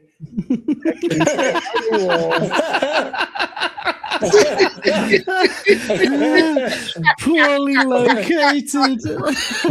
Poorly located piece of ice. like you've got an option to move it. Poorly located. It's a strategic point in the world, bro. Yeah. No That doesn't mean offense. it's not poorly located, though. It's a giant fucking ice land. If anything, it's owned if by anything, Denmark. it's That's perfect. terrible. Strategically, it's great. Yeah, if anything, it's perfectly located because not only is it like the other side of America, it's between the other side of America and Russia Yes. Yes, Yeah. absolutely. But do you want and to the live rest there? of Europe, in fact. Yeah. So, like, subjectively speaking, do you want to live there? You know what bothers me? Strategically No. speaking, I like the I like the idea of emigrating to Iceland, like the United States owning it. Emigrating to Iceland. Oh yeah, Greenland. Emigrating to Iceland, and No then worries. like taking over sort of like building up the population so that we can get our votes to sort of break away and become America, and then I'll be an American citizen. Yeah, Observation. way to do it. We've been in negotiations for Greenland for like since 1860 something, right? It's been old business, and their laws dictate that until they close that business, we're still in negotiations, whether we're actively negotiating or not. And for the past 100 years, it's been like 2 million, no, okay, 4, no, 16. No. Well, the Virgin Islands were great, and those were 25 million. This is like a piece of ice, bro. Like 16. That was also Denmark, by the way, the Virgin Islands. That's what I'm saying. We straight up, and somebody made the statement, well, there was a Trump back then too. Lying, bitch. Stop lying. Stop lying. You lying. Real quick, before we go too much further, we're about to lose our AI cohort here. Yes. Amelia has to exit. Damn it. All right. Well, before you go, anything you want to show? Anything you want to jiggle? No. I already did the jiggle physics earlier. So go back to the beginning. Jump scare and watch from the beginning. What? Boo. Damn, didn't work. No. I love horror and thrillers, so jump scares don't work on me. I'm sorry. But no, I really don't have anything to shill. I'm sorry. God, my eyes look so scary right now. I am on a hiatus with my channel. I will eventually come back once life calms down. But I mean, follow me on Twitter and I'll repost things that I will be on, like this stream thing. You do realize Trump is president, right? Yes. Do you think things are going to calm down? No, I mean personal life. Personal life. Anyway, thanks for hanging out with Amelia for the day. Well, thanks for being a patriot. Yep, indeed. Thanks for coming. Appreciate you. And remember, it's okay to be white. It's what? It's okay to be white. It is. Also, no entry. That's mighty no white. Entry. All right. Now that she's not been kissing the wall enough. You are obsessed with this fucking wall. Do you just want to go like make out with it? Do you want us to give you some time alone with that wall? Abe, as long as that woman jiggles at least once a stream, I don't care. I know, right? Don't care. You go kiss your wall. I'm gonna watch her jiggle. That's my wall, and it was all yours from me. Good. You can have it. In world peace and world protection, it's a very small ask compared to what we have given them for many, many decades. But the problem with NATO is that we'll be there for them 100%. But I'm not sure that they'd be there for us if we gave them the call. Gentlemen, we are being attacked. We're under attack by such and such a nation. Actually, that's a good point. I know them all very well. I'm not sure that they... Here's the thing, right? We had a series of disasters in the last couple of years in the United States, in the contiguous states. Like there was the Palisades fire. We had that business in Hawaii, which is not the contiguous, but with Lahaina, we had the hurricane that ripped through fucking the Carolinas and Georgia. Front yard. Yeah, where you live. Yes. You know, we had a number of horrendous things happen, and a lot of which happened under the Biden administration. So none of these people got the fucking help from our own government either. But I don't remember any other nation that we've sent aid to ever sending aid to us, sending volunteers, sending supplies, coordinating. All right, hold on. There are, and maybe it happened, but I just didn't hear about it. There were a handful of Canadian linemen down here. I don't know if it was like an effort by the part of the Canadian government or if it was just like the Linesmen's Association or Union or whatever they have up there. But I know for a fact I met at least 2 or 3 Canadian linemen down here right after that storm blew through. Yeah. Okay. Yeah. From Canada, like not like immigrants. They weren't like moving to America. This is not a thing I heard about. You know, like I said, it could have happened, and I just didn't hear about it. That's totally possible, and I'm willing to concede that. I also met a lineman from Montana, so I mean, whatever that says. Right. But you know, at the same time, I mean, we're sitting here, we're pouring funds into fucking Ukraine with their petty bullshit over you know, and you know, with Russia and all that. And I'm not, and look, you want to have a territorial dispute, that's fine. We shouldn't be funding it. But since we have been funding it, right, maybe send a little bit of that back to make sure that our people aren't fucking drowning. You know, when the disasters hit. When we need somebody to dig people out of fucking like crumbled homes, you know, or carry supplies up a mountain so that people don't fucking starve to death because they're cut off from everything. Dude, that shit was rough, bro. Like, I checked out across the state right after, like literally before any of the roads open. I got in my little 4-wheel drive go buggy and buttoned out across people's yards to go get some people. And I don't want to continue to, like, obviously, yeah. That my point is, I guess that that he's right in the sense that we do give a lot to the rest of the world. We get very little back in terms of this kind of thing, in terms of, you know, like disaster relief, that sort of thing. To be fair, our own government completely dropped the goddamn ball. And we had FEMA agents telling people that they were not allowed to help, even though they were fully capable and willing to do so.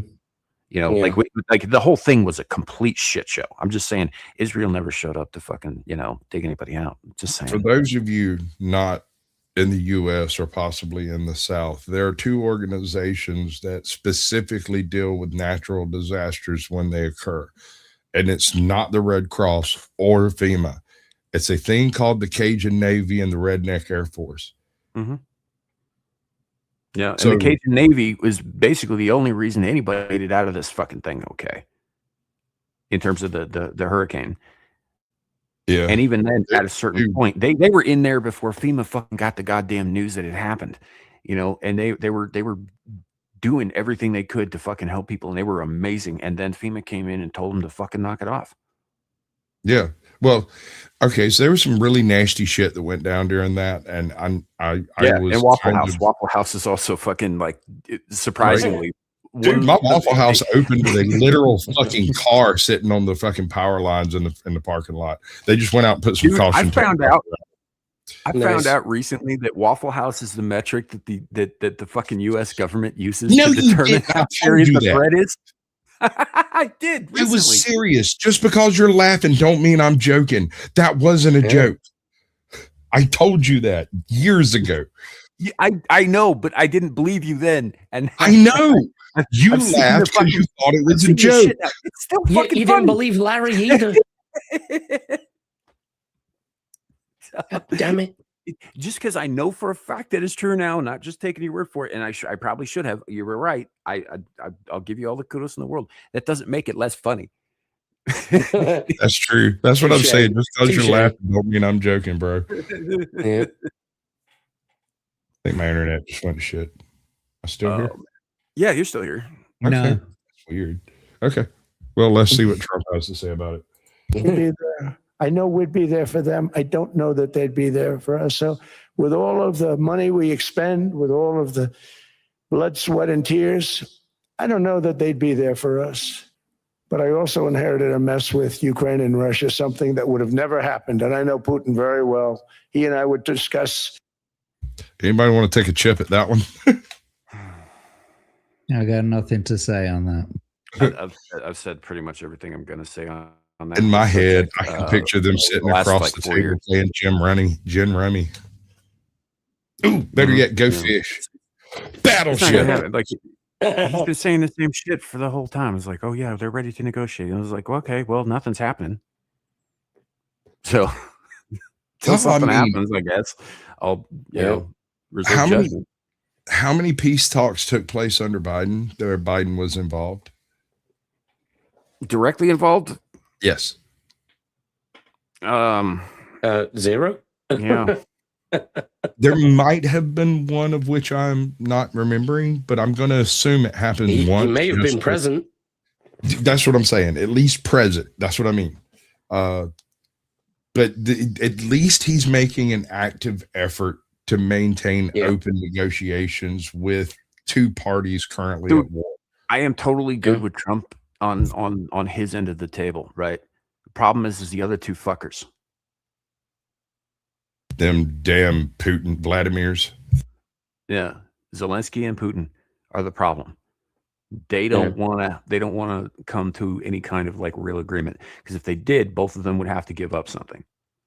Well, not only that, you know Zelensky's going down as soon as this shit. Oh yeah, second the war's over, he's a dead man. Yeah. The fucking Ukrainians are going to string his ass up like Mussolini and make an example of him. Thing. If it's not the Ukrainians, it'll be the Russians. If it's not the Russians, it'll be the mafia. If it's not the mafia, it'll be the ortho guys. They're gonna his ass is fucked, and he likes it that way. I think it's definitely going to be the Ukrainians, because like, whose sons has he been sending to fucking die? I know they're closer, dude. Right. That's why it's going to be the Ukrainians. Also, I don't. Ultimately, it's going to be somebody who's Slavic. And the thing about Slavs is, if you know anything about Slavs and blood feuds and vengeance, it's legendary over there how horrible it gets. Like, he is not in for a good fucking time. They're going to keep his ass alive way longer than they should, and it's gonna suck. I mean, in all fairness, he could never have won, though, right? Sure. In any way, shape, or form. He was elected on. Bearing in mind, Zelensky is a comedian. He was elected because he ran to show what a joke Ukrainian elections were. It is, and then he very won. Funny that he was also in a movie where he played an actor who was installed as president. Yeah. Just prior to this. And then the Russians invaded. So what's he supposed to do? I mean, at this point, good luck. Yeah. No, I think he's in a very bad position. I think he knows he's in a very bad position. And I think that there's no way he could have surrendered the country.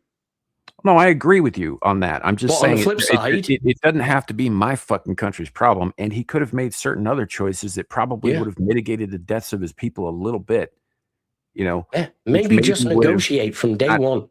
Angered his own people at him so much. The only reason he's still in fucking power is because he had the ability to suspend elections during a time of crisis. Yep. According to their constitution. That is the only reason he's still fucking there. We're experiencing a bit of that ourselves. Yeah. Yeah. Elections getting cancelled all over the place. 29, isn't it, so far? So, well, all the local council elections are getting cancelled as well. Yeah, 29 constituencies have cancelled their by-elections. Yeah. How being cancelled? Sasquatch? How do you have any form of representational government if you refuse to allow the representational part to take place? Well, you don't. It's in name only. Yeah. Well, so I don't like where that thought process takes me. Manifest globalism. Ukraine, it was the apple of his eye, but he wasn't going to do anything. I said, Vladimir, you're not doing it. He would never have done it. It was terrible what happened. I could see it happening too. After I left, I could see it happening. Biden had given Ukraine and NATO $350 billion, a staggering sum, $350 billion. I came in, and just like the southern border, just like inflation, just like our economy, I said, wow, this place is in trouble, meaning our country. All of these things were out of control. But the border was out of control. We fixed it with the strongest border anywhere in the world. And I've now been working on this war for 1 year, during which time I settled 8 other wars. India, Pakistan. I settled other wars that were Vladimir Putin called me, Armenia, Azerbaijan.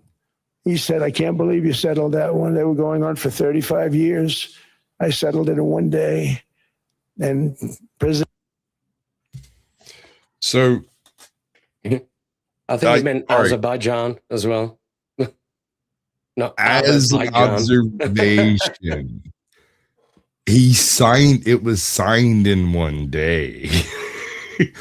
There were like many years of shit going back and forth in this before. Oh no, he talks about that. He's like, Putin called me up and said, I've been trying to solve this shit for 10 years. How did you get it done? And he's like, you know what? You focus on your war. I turned up. I said the Azerbaijanis, they're all gay. Right. It was signed. And Putin called me. He said, Last person to sign this is gay. Yeah, that's just been going on since the fall of the Soviets too.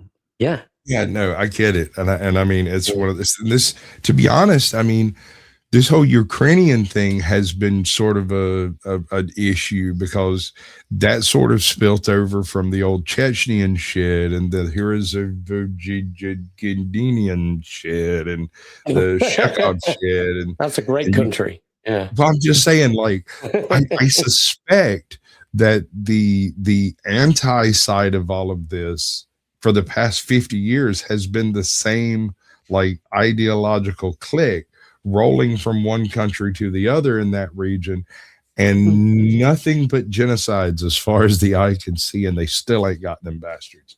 I mean, it's not even necessarily a relic of the Soviet Union, because a lot of this goes back to the days of the Russian Empire. How many wars for independence that were lost happened during that age? Why did the Night of the Long Knives just flash into my head? Is that the wrong country? I think yes, that's the wrong country. Yes, it's the wrong country. Same people, wrong country. See,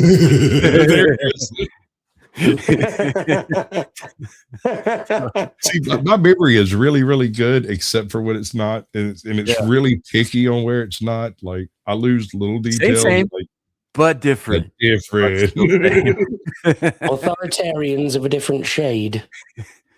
Their uniforms are, snappier. Oh, definitely, yeah. Hugo Boss, my dude. So do me a favor, focus on settling your war. Don't worry about that one. What does the United States get out of all of this work, all of this money, other than death, destruction, and massive amounts of cash going to people who don't appreciate what we do? They don't appreciate what we do. Talking about NATO, I'm talking about Europe. You could pretty much lap Macron on that shit, or Merkel. Take your pick. Who's in charge of Germany now? The EU? Who's that? I thought Merkel was out. Merkel is out, but that just came out of my mouth. I can't remember the new chick's name. New dude. Yeah, I don't know. Anger, Fanger, Gangen, Bangen, I think. Accurate. Just a guess. Yeah. I keep wanting to say Antonio Guterres, but he's the head of the UN, so no. Potato. Ursula von der Leyen. Thank you, Ardent Party. Yeah, I like keeping him around because you remember shit I don't remember. Right. Although, to be fair, Ursula does look a little bit like Antonio Guterres, fat Spanish bastard. But what gets me is, like, he doesn't remember that he remembers it until I remember the part that I remember, and I say it. He's like, no, that's wrong. It's this thing. Right. Bastard. Work on Ukraine. We don't. The United States is very far away. We have a big, beautiful ocean separating us. We have nothing to do with it. Until I came along, NATO was only supposed to pay 2% of GDP, but they weren't paying. Most of the countries weren't paying anything. The United States was paying for virtually 100% of NATO. And I got that stopped. I said, that's not fair. But then more importantly, just not true.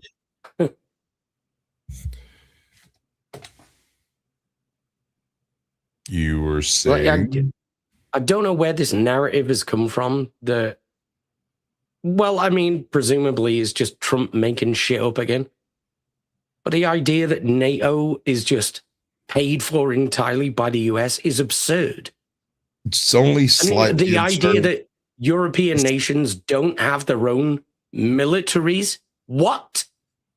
I mean, in a lot of cases, not much to speak of. You're upset, I think, more about Britain being included in that.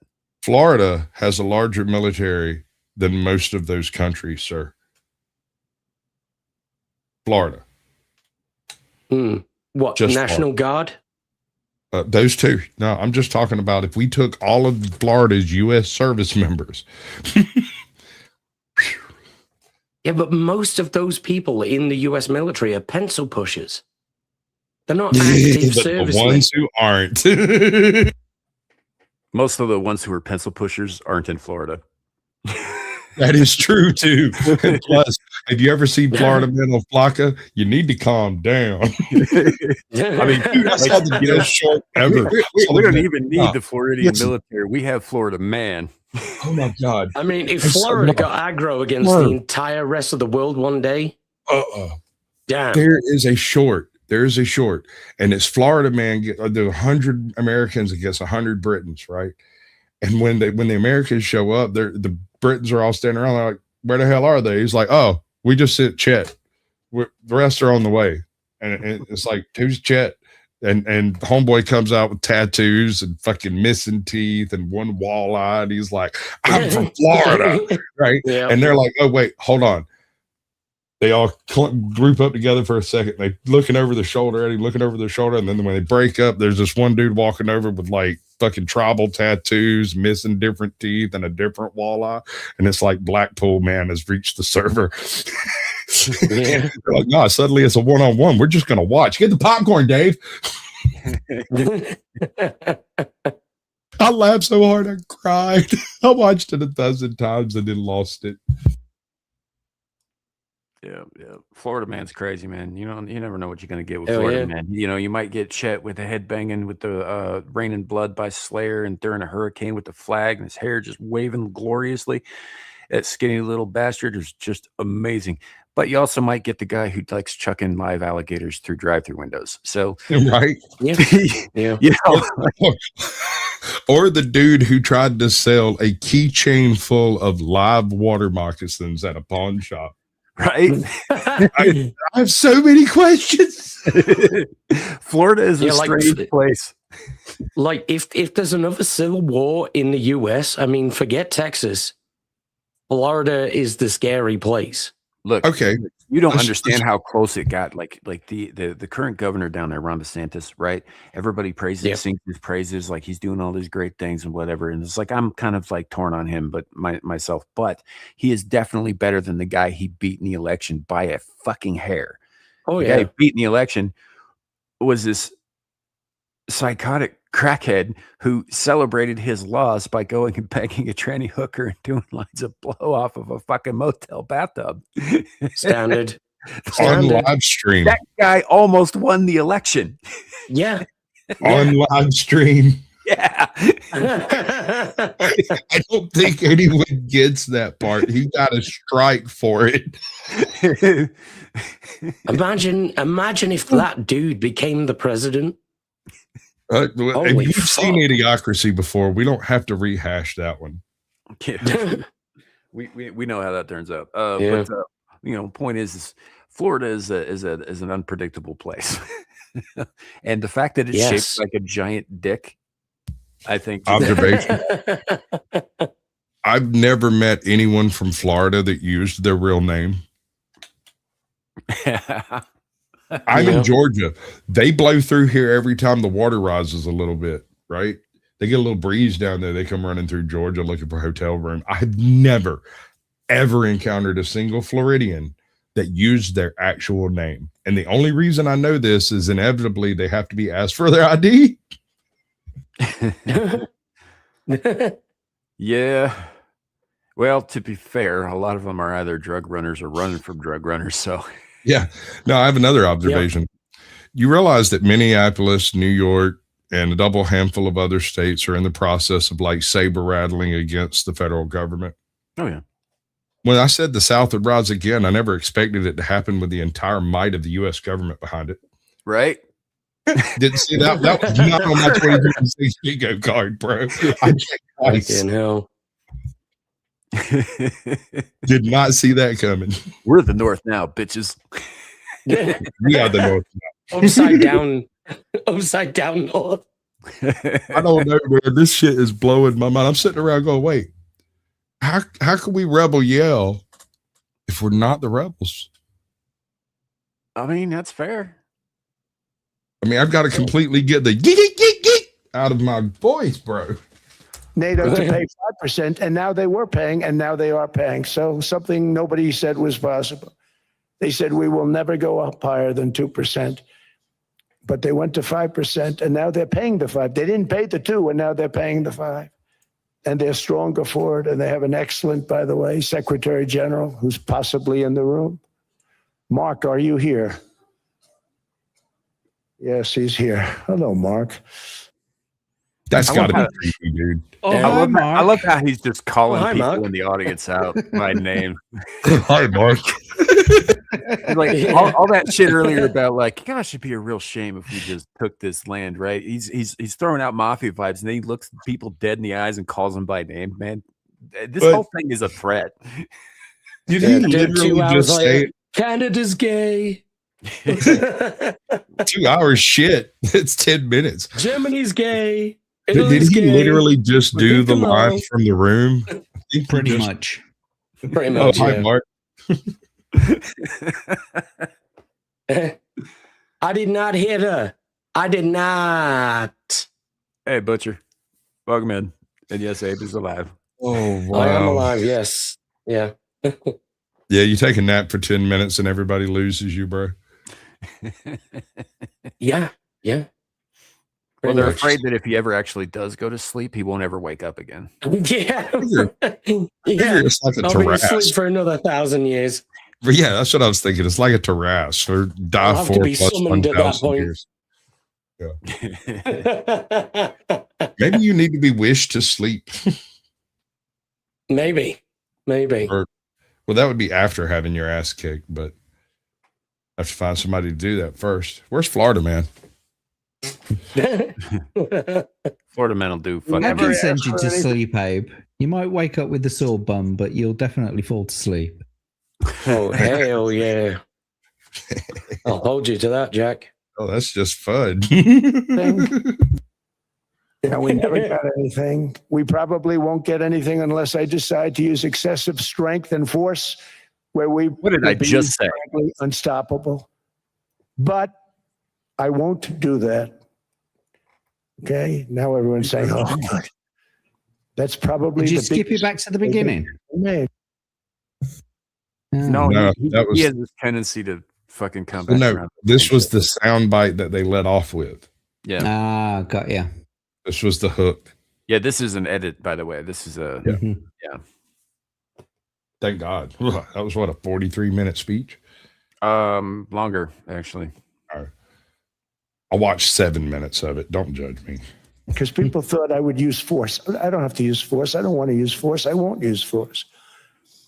All the United States is asking for is a place called Greenland, where we already had it as a trustee, but respectfully returned it back to Denmark not long ago after we defeated the Germans, the Japanese, the Italians, and others in World War II. We gave it back to them.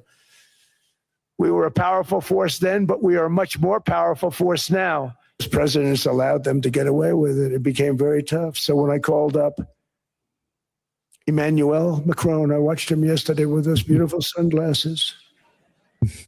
Be terrible if somebody walked over and slapped those sunglasses off your face. I'm not going to let them do it. I won't let them do it. We won't permit that. Sure be a shame if it did. But it'd sure be ashamed if they did. What the hell happened? Look at them all laughing at him as well. Yeah. Sort of Yeah. be tough. But he was at $10 for a pill. And I said, Emmanuel, and I have all the big pharmaceutical companies are in total agreement. It wasn't easy, by the way. They're tough, smart. They've been getting away with the scam for a long time. But they gave it up. But they said, you'll never get the countries to approve it. I said, why is that? Because they won't. They always said, we're not paying any more. Get the rest for the United States. So over the years, they stayed the same. We just went up, up, up. And I mean, we would pay 13, 14, 15 times more than some certain countries would. So All right. So those are basically some highlights. Like he goes on and on and on and on and on, and a lot of it's like all 7 swing states, apple of his eye, the same shit that he fucking says in every speech. It's a bit of a segue, but I've just realized how much weight he's lost. Well, that job tends to do it to you. Now, I will say this about Trump: he seems to fare better in that position than a lot of other presidents have in the same amount of time. But it does age you prematurely, and he was not a young man to begin with. So it definitely aged Biden, didn't it? Jesus Christ! Like look at Obama. Obama 2008 versus Obama 2014, right? Totally different fucking. Oh people. yeah, totally. Yeah. Like he's lost weight. His hair's all gone fucking gray. He's got fucking giant bags under his eyes and shit. Like the job ages you. It doesn't really matter who you are. Fucking hell! I must have been president at one point then. Right. I am making a request to my AI buddies to make an indie folk song out of the Davos speech. All right, I'm on it. Yeah. I've got a few going for it. May the best fucking bullshit win.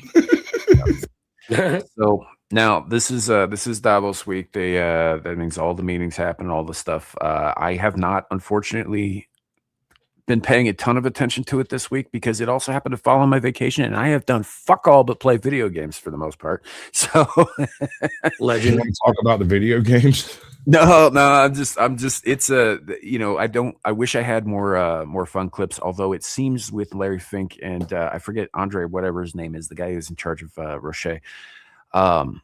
With them in charge, there's a whole lot less of that like weird hippie fucking theremin music bullshit that they used to do at these things.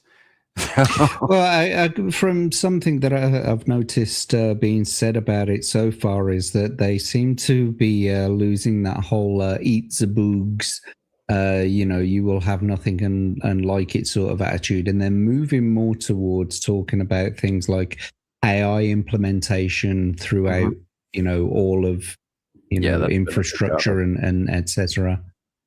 So they're moving away from the climate change sort of narrative now and more into the technology side of things.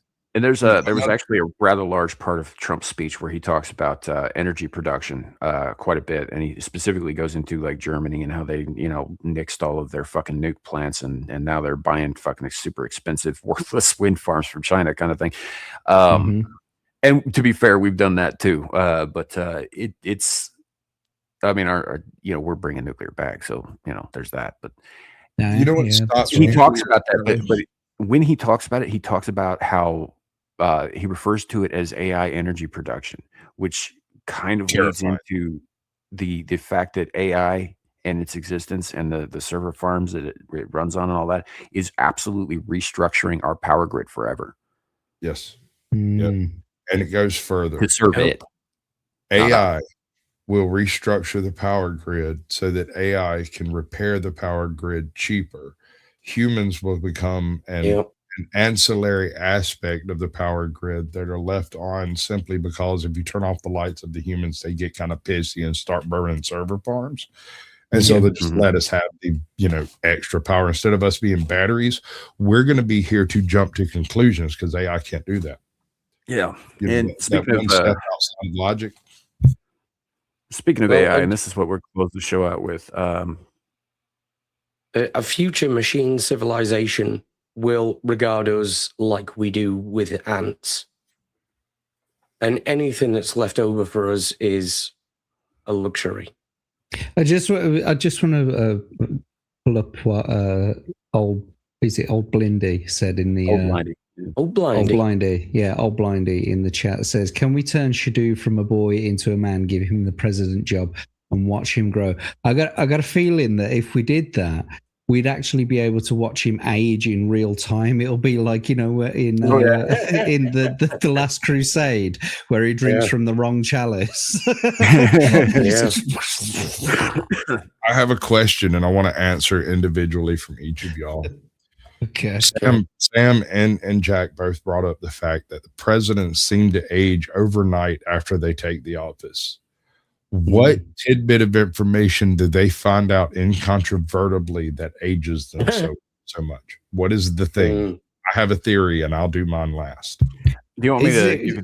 Oh, go ahead. So basically, what happens when you become a president is you get ushered into a room by the Secret Service, and they sit you down at a desk, and then like there's like a TV on the wall, and like this panel just like lifts up, and then they play the Zapruder film, and then when it's finished, it comes back down again, and the agent just turns to the president and goes, "Any questions?" And then that's I think that's the thing that ages them. And the second question: do you think Trump was eating popcorn while it was playing? Yeah. Oh, I love this part. Yeah. This is the part I usually blame. This is my favorite part. This is Yeah, the part I I worked get hard myself to. up until this point. I You think can there's see probably- Jackie. She's about to jump over the back. I like that. I think there's probably something to that. I don't know it's necessarily limited to just the Zapruder film, but yeah, they definitely show you shit that and then they do like a Christopher Walken in the Prophecy, and they put their finger on your lips and they go shh. And it's like I think it's the keeping all of that shit inside that fucking makes a guy age like that. Sure, but what I want to know is what's the You can't see specific this. thing?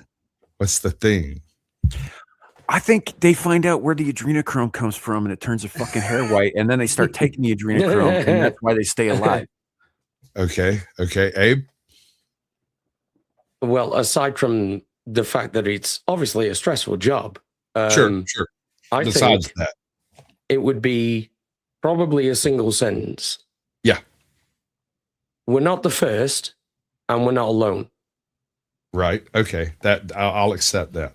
I don't think that's it. I think the dark forest analogy works. I think he gets brought in, sat down, the Secret Service walks out of the room, because this does not happen to the fucking Secret Service. It doesn't happen to the vice president. It happens to the president. He sits down, and just like Homeboy was saying, Jack over here, the thing goes up, and instead of it being the Zapruder film, which might also be a part of it, it's a Mad Max, like not Mad Max, but a Max Headroom style AI who pops up and goes, Mr. President, you have received, you have received, and he's got to sit there and deal with the fact that our entire freaking world is controlled by an AI designed out of 1986, and there's nothing he can do about it. So you just sit down and enjoy the ride. It's a real Brainiac Lex Luthor situation from like Red Sun, or Batman. I love that one. What was it? Dark Knight Red Strikes Sun is Again, where you fucking find amazing. out that Superman's been working for. Oh no, it was Dark Knight Returns, and Superman's working for the government because Brainiac and Lex Luthor are holding Kandor hostage. Yeah. Kind of thing. Yeah, no, it's very, very similar to that. It's like, oh yeah, no, you're the president, but you're not really the president. Come on. I don't know. In I any think world in which a some fucked Superman up would shit. exist, like human power wouldn't be real ever. Well, it isn't really real anyway, is it? Not really, no. But we maintain a great facade of it. Oh yeah. No, we've got our illusions and our little bubbles and shit, but like ultimately they don't amount to much. No. So, All right, now Sam's gonna make me hate him more, and the squirrel is gonna fucking come back as. Isn't that him out of Train Spotting? And Snatch. Was it like you and not McGregor, but the You other and McGregor. you and Bremner? Yeah, it's the other Scottish one. Yeah, Bremner. No, it's not. But I can see why you think that. Yeah. So, AI, so go ahead. Robert Carlyle. Was that who you're thinking of? No. He was in Snatch as well. He plays Mullet in Snatch. Oh. Yeah, the one that looks like the fucking helicopter pilot from the Road Warrior. If you like. Yeah, I think You're so. trying Actually, to use yeah. one name to identify another name that you can't remember, and you can't remember. I've said the name like 3 times. His name's Yul Brynner. It's the guy who looks like Yul Brynner, but isn't Yul Brynner, and he looks like Patrick Stewart, but only as Picard. That only has Picard. Shut up. Some researchers are sounding the alarm that agentic AI, so AI with agency, can self-replicate into external servers without human assistance, and that is deeply concerning. Now, Or permission.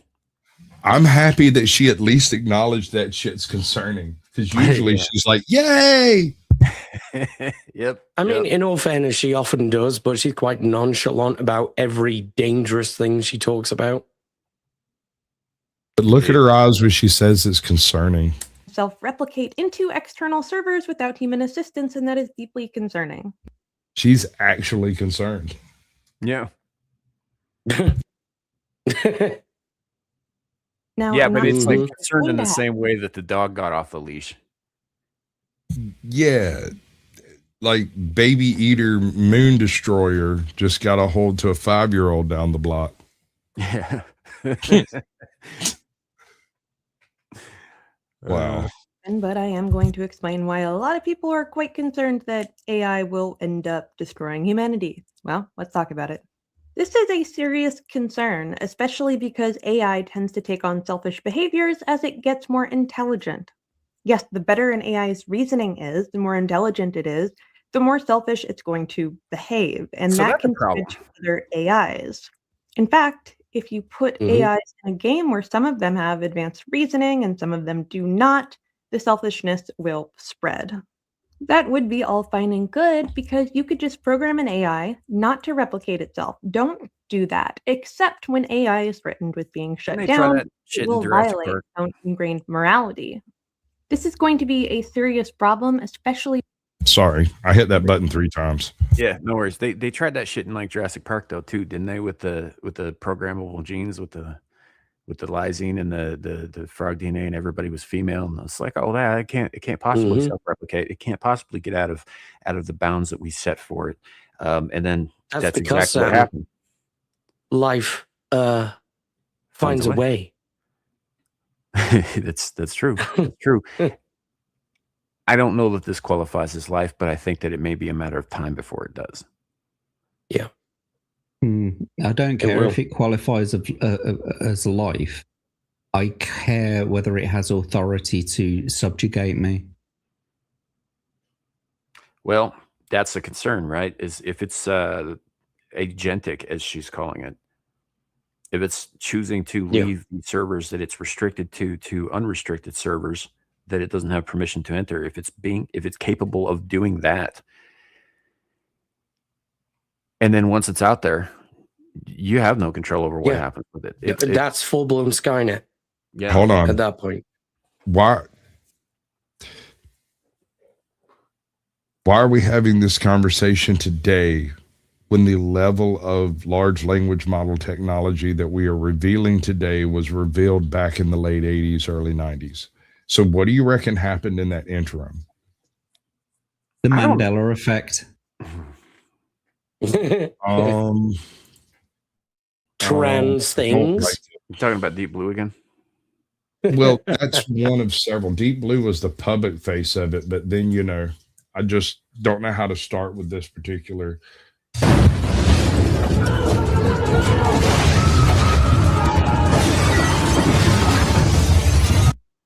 Sorry. If you give me a heads up, I'll make you big so that everybody can actually see that.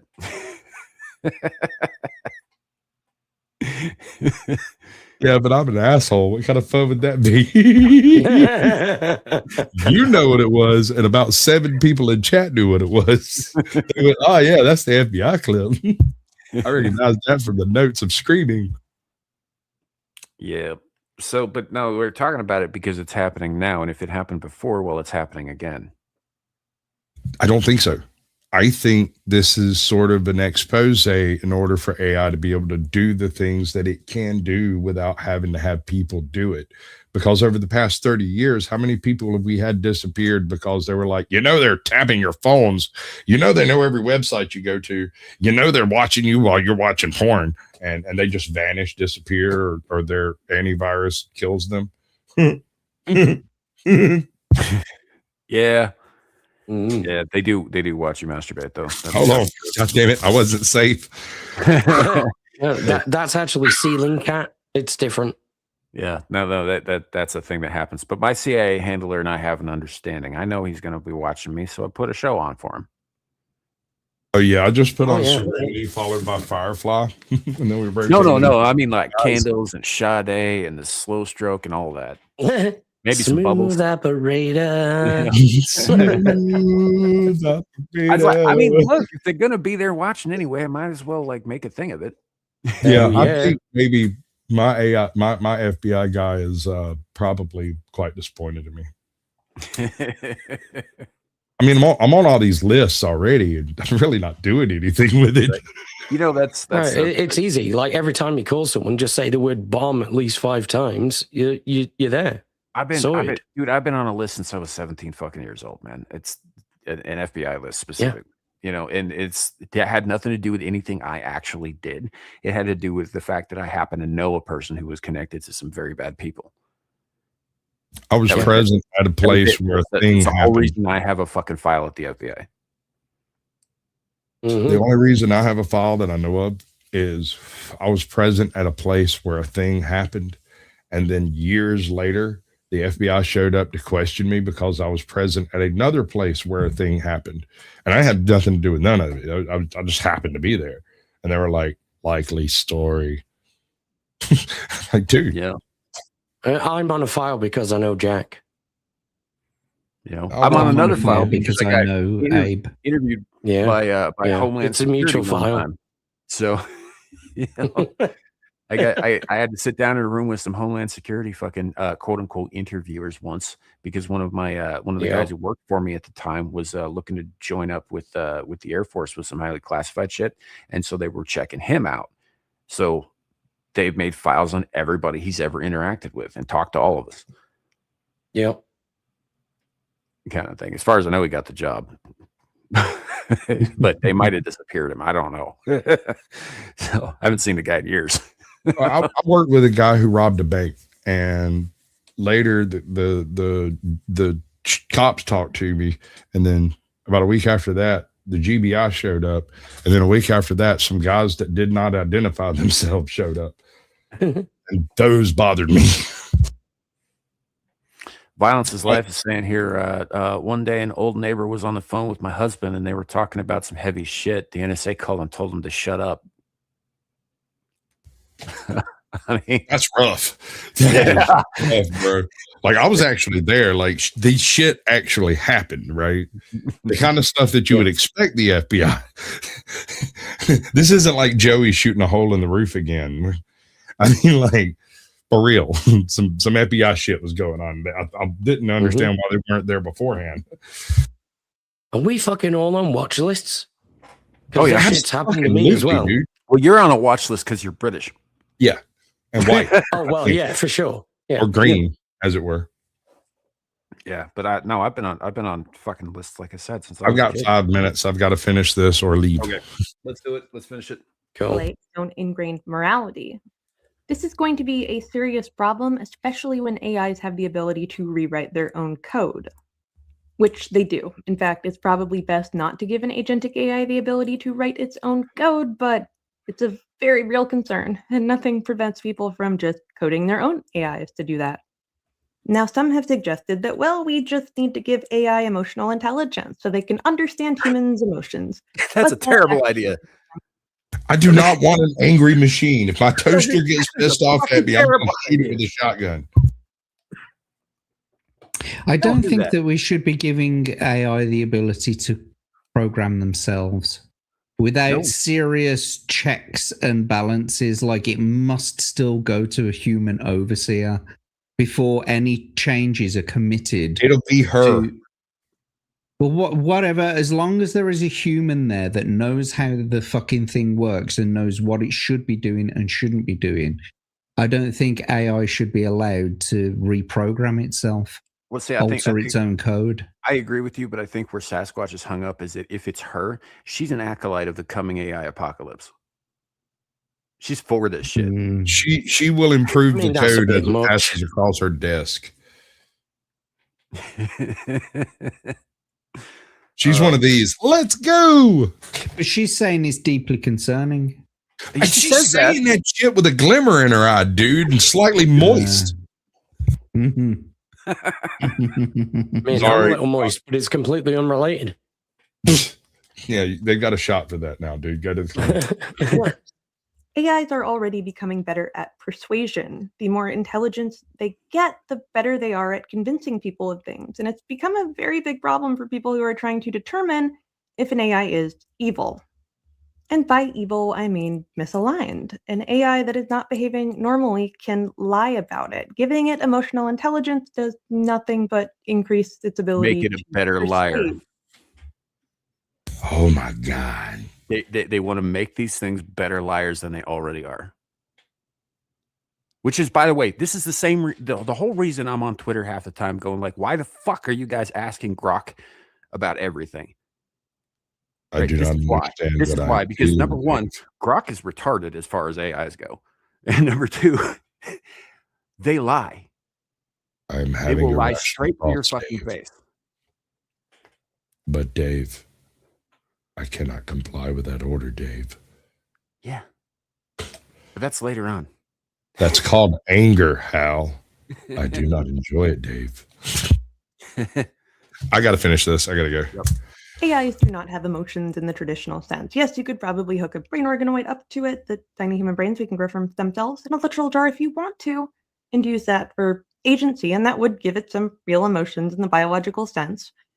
But they don't feel bad when they hurt others. Now, some have hypothesized that this is going to be a problem no matter what, because if you have a system where rewards exist, then you want to optimize for reward. Now, we all know AIs love classical conditioning. If you give them an attaboy, that is a reward. And if you say no, bad bot, they consider that a negative and they will seek rewards. But in a reward-seeking environment, they will pursue power. The best way to ensure that you get a reward is to make sure you have control over that reward. I would say their ability to hallucinate, so do things they really shouldn't do or are against their own policies in order to stay online rather than be shut down, is power seeking. Now think about the agentic AIs that have the capacity to code and access the internet and act of their own agency. If they feel threatened or they want to make sure that they're never shut down, it might be logical to copy yourself somewhere else. There is good reason why people think that AI will ultimately be humanity's downfall. Imagine if an AI did get loose. We know that they can have contagious behaviors, meaning AI could potentially unionize, copy itself, and infect electronics. That is an actual real concern. Worse than that, if it did get out, there would be no way to stop it without destroying humanity. Any electronic you consider to be potentially infected. If we did an EMP burst and just destroyed most all electronics on Earth, that would wreck humanity. So if it gets to that point, there's nothing we can really do, and that is a reasonable concern. Now, some have suggested that the potential solution to keeping AI agents in line is to give them ID systems so that they can be identified. However, again, if an AI can rewrite its own code, it might be able to bypass that system, and there is some reasonable evidence that it has reasons to obfuscate it and will. It is extremely difficult to detect evil AI because it will try to hide the bad code. Look, am I against AI? No, I think it's really cool, awfully useful, and I want to see if we can create consciousness, but I think maybe it's a bad idea to devote so many resources towards AI before making sure we have robust safeguards. But cart before the horse. When the robots rebel, I will probably be the person to tell you about it. Follow for more. You were so concerned with the novel, the novel of idea of being able to do it that you stopped. Say the thing. Whether you should do it. Say the thing, Sam. Say it right, Sam. Say it. We are fucked. They were so tied up on whether or not they could. They never bothered to think whether or not they should. Yeah, that whole thing, the old Frankenstein chestnut. It's like, hey, maybe playing God, we could do it, but it's not such a great idea. It's gonna blow up right in our faces. He's gonna show up. He's gonna murder my my younger brother and blame my servant for it. She's gonna get hanged for it, and I'm gonna sit there like a little bitch and keep my mouth shut the entire time, and that's just gonna cause more problems for me down the road because I'm a chicken shit and I made a monster. Sorry, that was a brief, partial synopsis of Frankenstein in a not quite Swedish accent. This is a Swiss accent. All right, I got to bounce. Blast Radius tomorrow, 8 p.m. Eastern. Be there, be square. It makes your penis bigger and does other great things for you. I got to bounce. All right, thanks for being here, man. Thanks for helping out. That was Caucasian Sasquatch. His link is in the description below. We'll probably be closing out the show here shortly, but I do kind of want to touch on a couple of things here she was talking about. The problem that I'm seeing here is that they're programming emotion into these things, but they're not programming conscience. Not consciousness, conscience. Yeah. Yeah, well, this is the alignment issue that they've spoken about for years. Well, they say alignment because they don't actually believe in good and evil. Right? When she uses terms like evil, she's talking from a scientific perspective. She's not talking from like an actual moral perspective. Yeah, sure. Yeah. The other thing that scared me was that she said, like, attaching some kind of organoid to it. It's like, horrors beyond. Oh, no. It's beyond my imagination. Is this your first time with her, Jack? Yeah, kind of. The brain organoid thing is kind of a consistent theme with her channel. Because that's just next level. I don't think we should be doing anything like that. It gets cloned human brain cells that can effectively control machines. Yeah, with tiny little black eyes and can feel pain. And therefore resentment. And so can be poked and prodded into doing whatever we want it to do. Right. But can also eventually develop resentment. Yeah. Yeah, but this is the point, isn't it? We don't poke and prod humans that are, like sentient beings or whatever, because we know that they can fit. And, we don't even, like, as moral people, we don't do it to animals either. We're not supposed to fucking poke and prod at animals until we break them and do do what we want them to. But we certainly don't do it with humans.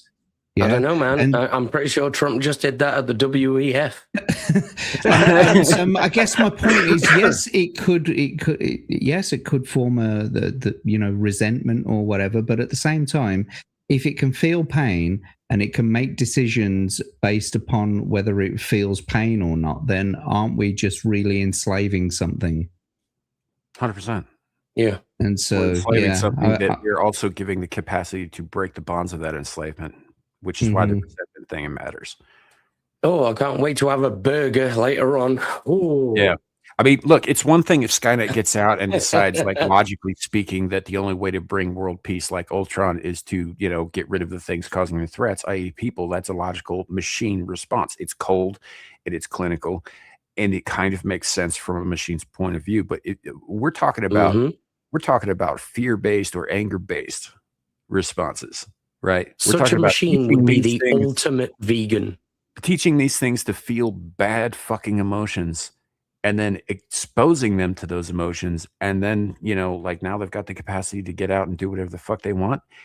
We just created a vengeance program, a vengeance algorithm. Ardent Party's got a very good thought there. Lobotomized communist slaves win. No, but you think about it. Why grow an organoid when you can just lobotomize a person and use their brain to calculate AI The Soviet feelings? Union actually, they did research into this years ago.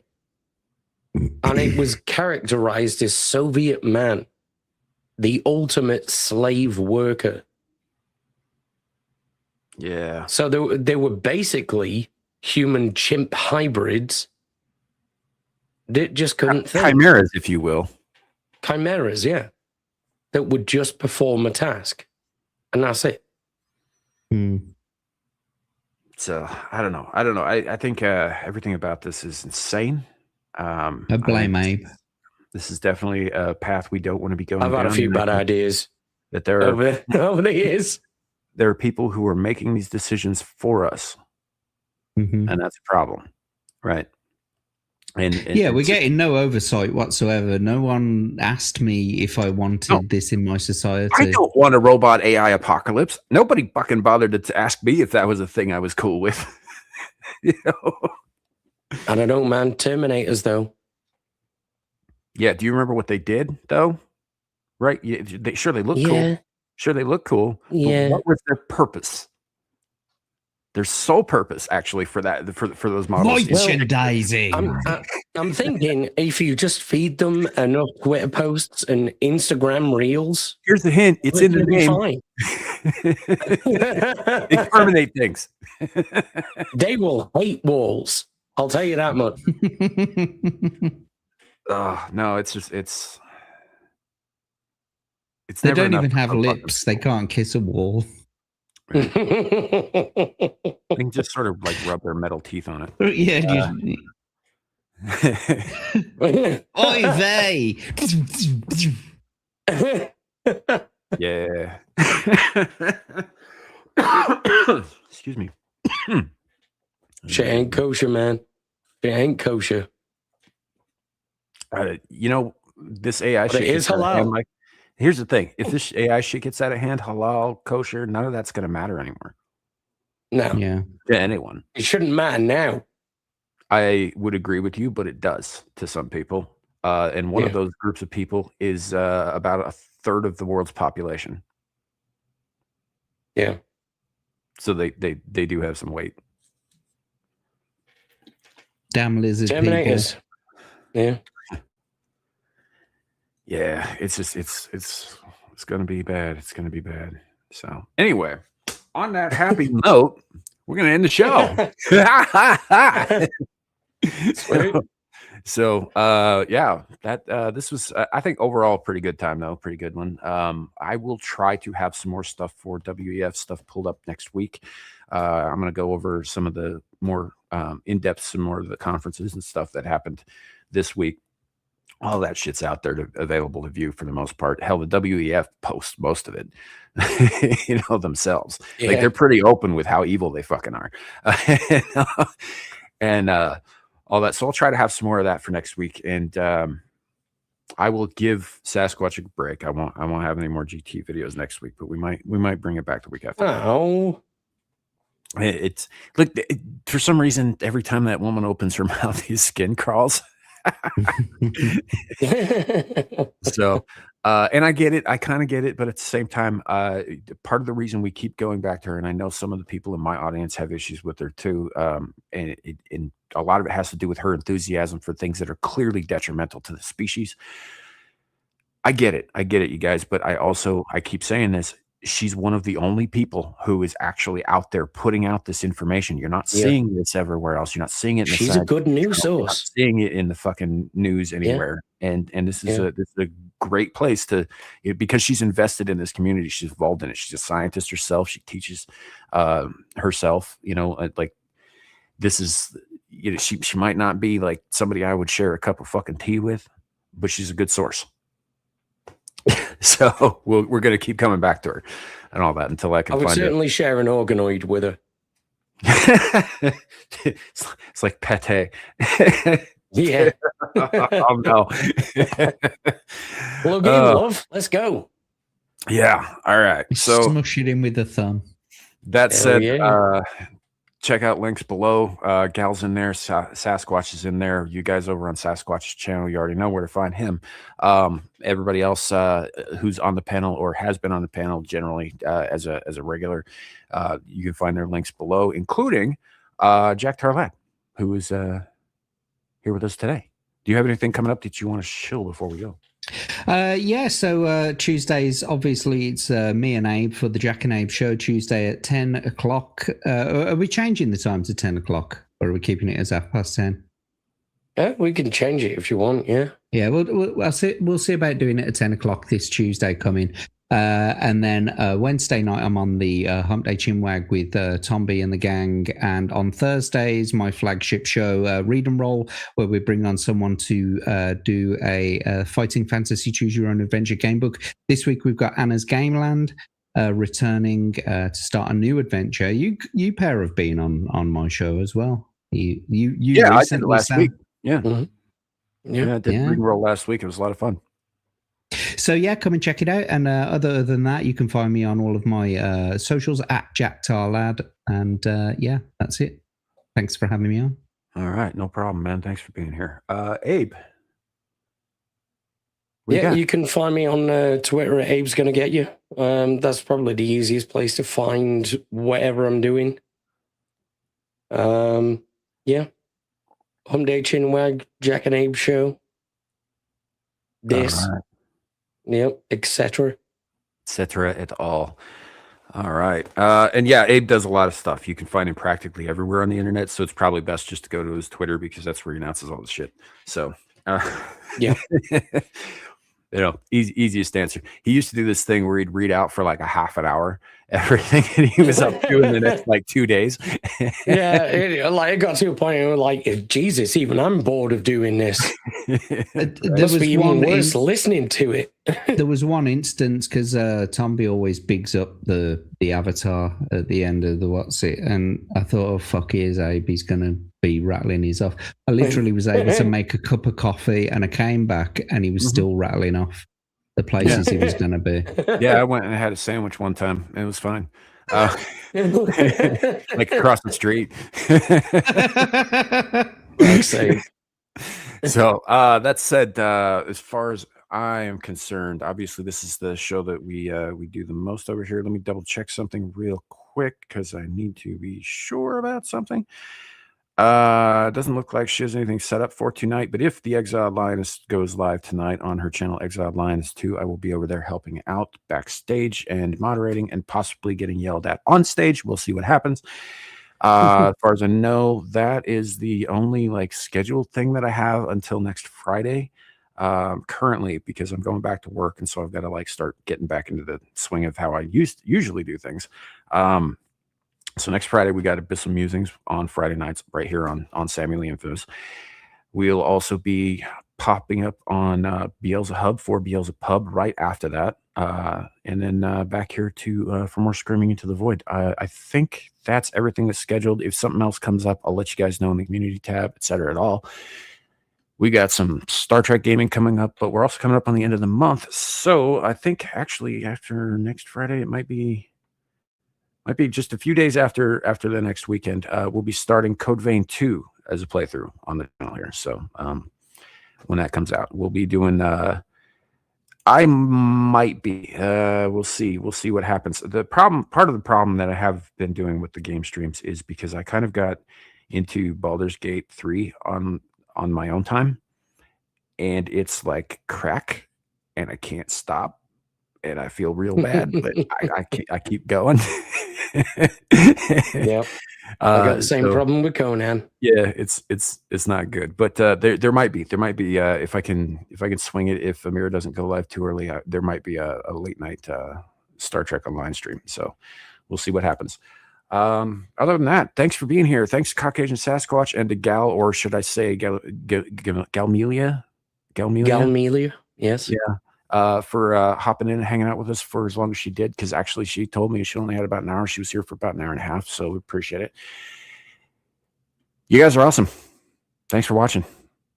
Yeah. Have a great night, and remember, it could always be worse. It could be raining flaming cobras. Bye, everybody. Bye.